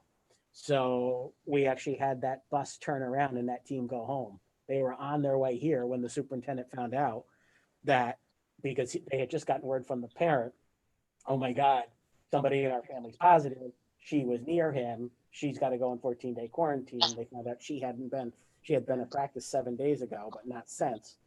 He called me and I talked to Chris, and we actually had their bus turn around and go back. We figured, why, we're not taking any chance, even though it's a contact of a contact, which can really get stretched. It was so early in the season. We're like, just turn them around. We'll reschedule this another time, And so those kind of things could happen on a daily basis. I also, to Pam's point about concessions, I think that especially to start with, aside from, like Pam said, we worked so hard to get the kids to have the ability to go to school in person. All of the nuances of how we have to operate a concession stand, I think that the liability of who's responsible to make sure that they are following every, crossing every T and dotting every I. I just, I think that Chris, I think you have a lot of responsibility as far as making sure that the teams that are coming to us, are safe and tracking all of that. But I just, me personally, I don't even want to talk about concession stands until we're, we have all of this under our belts and we see that it's moving in a positive direction. I just think that we have to prioritize what's most important, and obviously the kids getting their education in school and on Zoom and cyber is obviously of the utmost importance. And then, after that is the co-curriculars and letting them play. I think that, as much as, I'll support our booster clubs, I don't think that right now that can be one of our priorities. Yeah, and it's low on our totem pole, in terms of priorities. And then also from the cost effectiveness, like Chris said, you can't have the big giant bottles of ketchup and mustard out there anymore. It's got to be all individual packets. And the same thing with the salt and the pepper and the utensils. And you can't make money selling slices of pizza at a football game or hot dogs or whatever, because everything has to be prepackaged, which is more expensive. So it's yeah. So it's probably not going to see the light of day. We're going to open the bathrooms and then that'll probably call it a day at that. So, And they're not allowed to bring coolers in. No, So No. it's not that mom and dad can bring in right, we their don't want, cooler with No. whatnot. If they want to bring a bottle of water, bring a bottle of water. That's about it. yeah, yeah, and then there's no, and we try to talk about, we've talked about that whole idea of parents passing stuff over the fence to the kids and all the mutations of what could happen there too. So, you know, we have a lot of details to reinforce. So, and to that point, if you look at the final highlighted bullet, we do have a plan in place that the spectators will not mingle with the players on the field. You know, right now, at the end of the game, we're going to ask the spectators to stay in the stands while our home team can exit out by the baseball field where they will not interact with anyone. But even the away team will exit out by the visitors concession, and the visitors fans will need to stay in their seats until that team clears.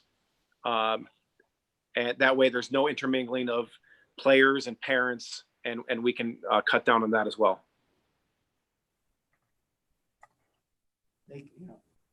they can meet their own parents at the car, but it avoids all your friends' parents giving you a hug, a high five, all that stuff that people are so just used to doing that we want to try to curtail. So, you know, let the teams go and they either get on the bus or they meet their parents at their car, which will limit the amount of exposure. The only thing on it I'd consider, and you probably have already, is the live streaming of sporting events. I've seen some schools do some pretty cool things on their sub channels of YouTube and things like that. So Chris will talk about that. I'm glad you mentioned that, Corey. You're a good wingman. Yeah, we partnered with NFHS this year. So every game in the stadium, whether it be varsity, JV, or even some middle school games, and then every game in the gymnasium will be live streamed. awesome. However, I will give you a little caveat. It is $10 a month. You know, if, for instance, if we do the 2 tickets for a football game, you know, grandma and grandpa can spend $10 a month and watch the game live. And another interesting part is the radio station reached out to me, and they're going to look at what the live stream looks like. And in order to save capacity, they may actually broadcast the game from my athletic office in order to save room in the press box and allow for social distancing. So, you know, there's a lot of hands that are willing to help out to make this as safe as possible.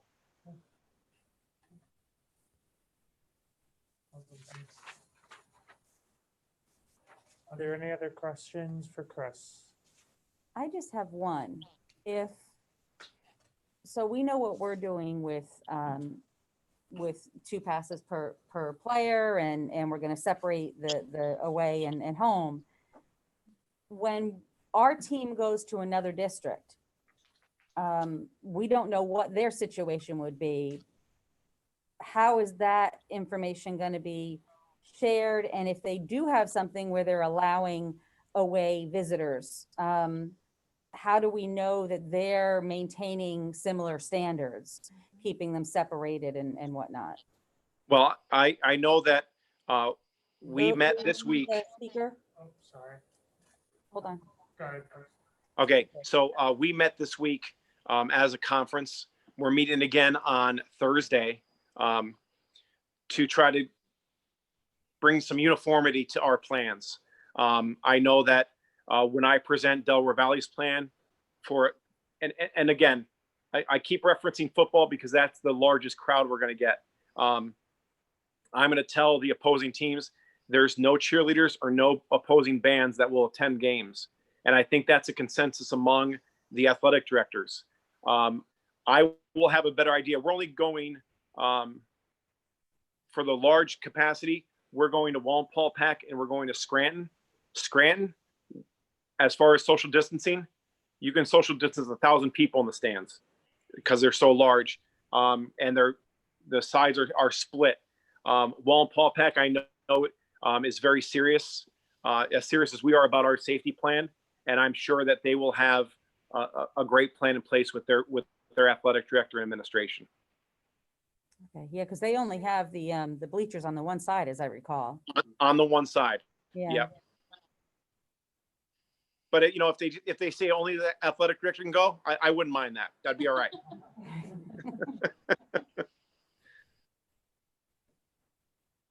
right, is there any other questions for Chris? All right, thank you. Thank you. I just have two quick updates under special topics and community relations. The strategic plan, many of you participated in the strategic plan last, what month was that? February? Yeah. And so we did the original district-wide planning, but we never got to do the part where the teachers write the action plans in the spring. And I'm not about to ask them now with everything they're up against. So strategic plan is on hold. It may be on hold for 6 months. It may be on hold for 12 months. But just so you know, it is on hold. I kept all those giant charts with all the Post-its that we did, the 65 different ideas or whatever it was, or 100 ideas. It was a bazillion of them. But I kept all that. But all that will just keep on hold. We'll still have a plan for 2025. It's just a question of when it's going to start. And then the other thing I wanted to mention about the school board meetings, that normally we go out to the schools in the fall, but since we're not allowed to have an audience and that's all the technology set here, if it's okay with you guys, we'd like to just stay here until further notice, because this mechanically and technologically, works really well. So if that's okay. And Billy can do the announcement that they'll all be here until further notice.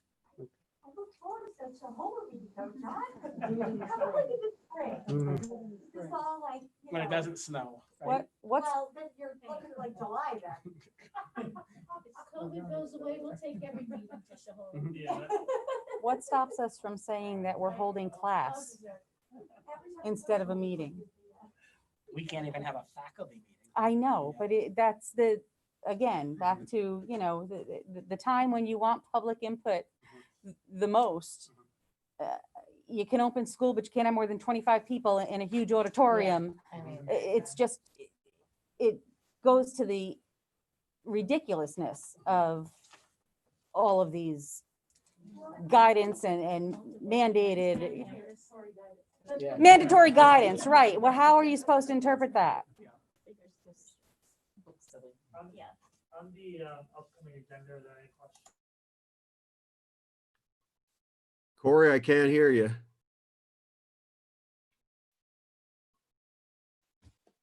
I have or. There's two names, so you have to pick one. The rest of them, you only have one choice, pretty much. Every fall, I normally give you a list of all the staff changes for professional staff, support staff.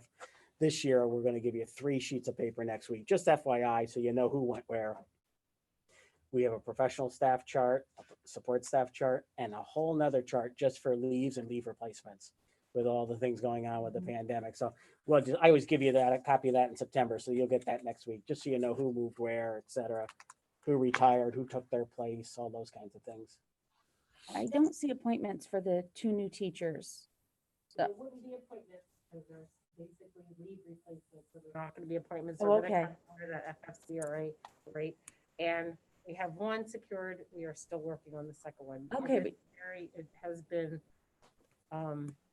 it's been a struggle, honestly, to find qualified people. So. Okay, good, but We're still it's good. working In on 1 week, you got 1 secured. Yeah. That's great. So we are working on it.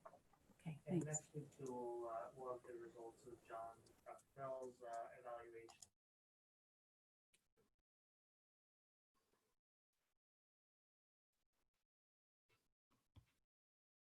Corey, I can't hear you right now. Can you hear me?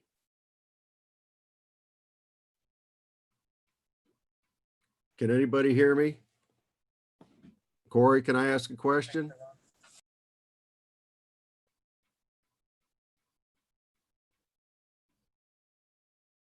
Everybody is on mute, apparently. Can anybody hear me?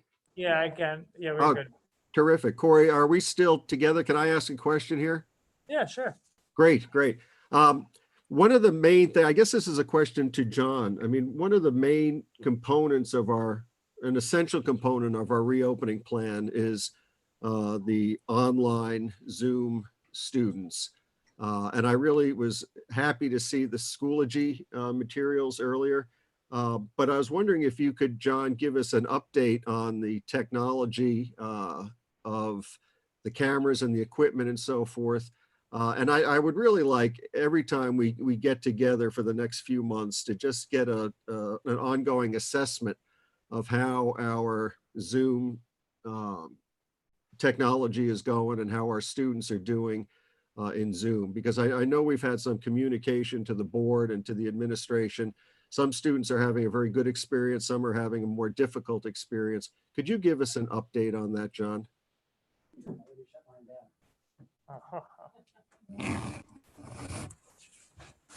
Brian, I already shut down my computer, so I thought I got away without any questions. But yeah, as I had said during the 6 o'clock committee meeting, most of it's working very, very well. But the issues we have are things such as, when a teacher wanders too far away from the microphone, if a teacher was using the camera to show the smartboard instead of doing the screen share button so that you have a clearer picture.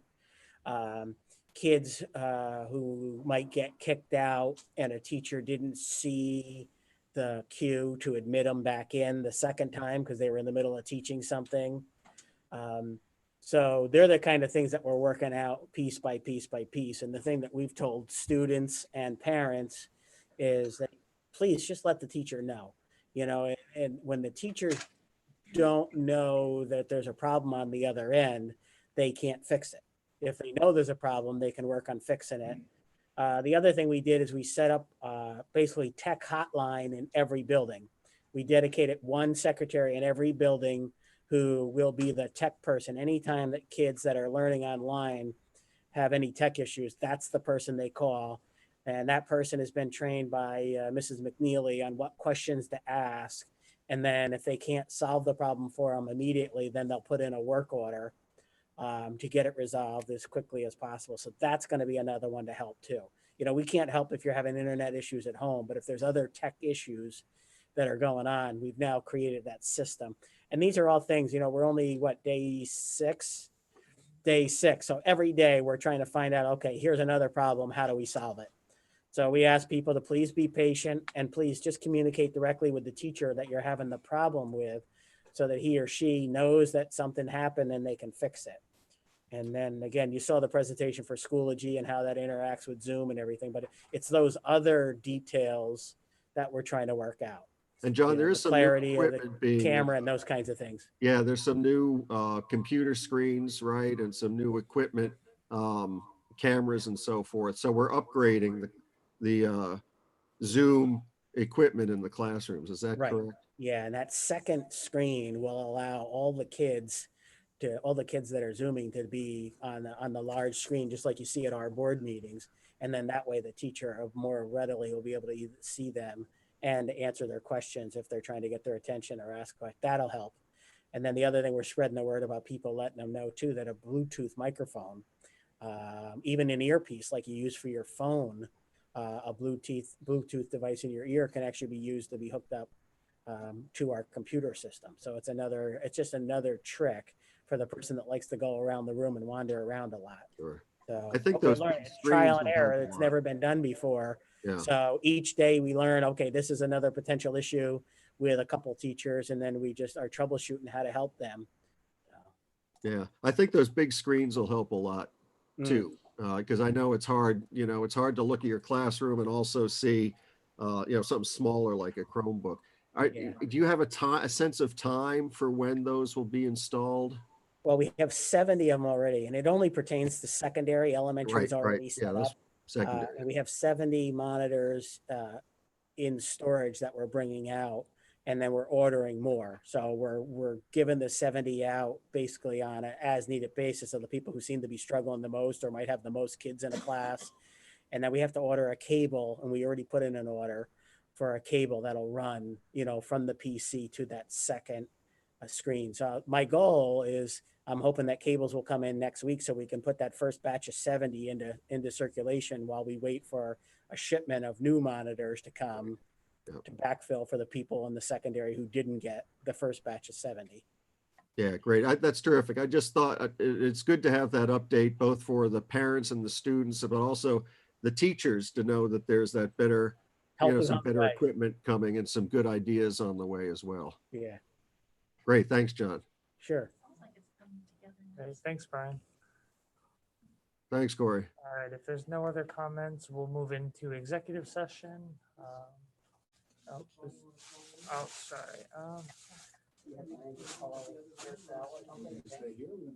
Yeah, that's fine. Brian, do you want to just call I'll call you and then in executive session, all right? That'd be great. Thanks, Corey. Thanks. All right, everybody.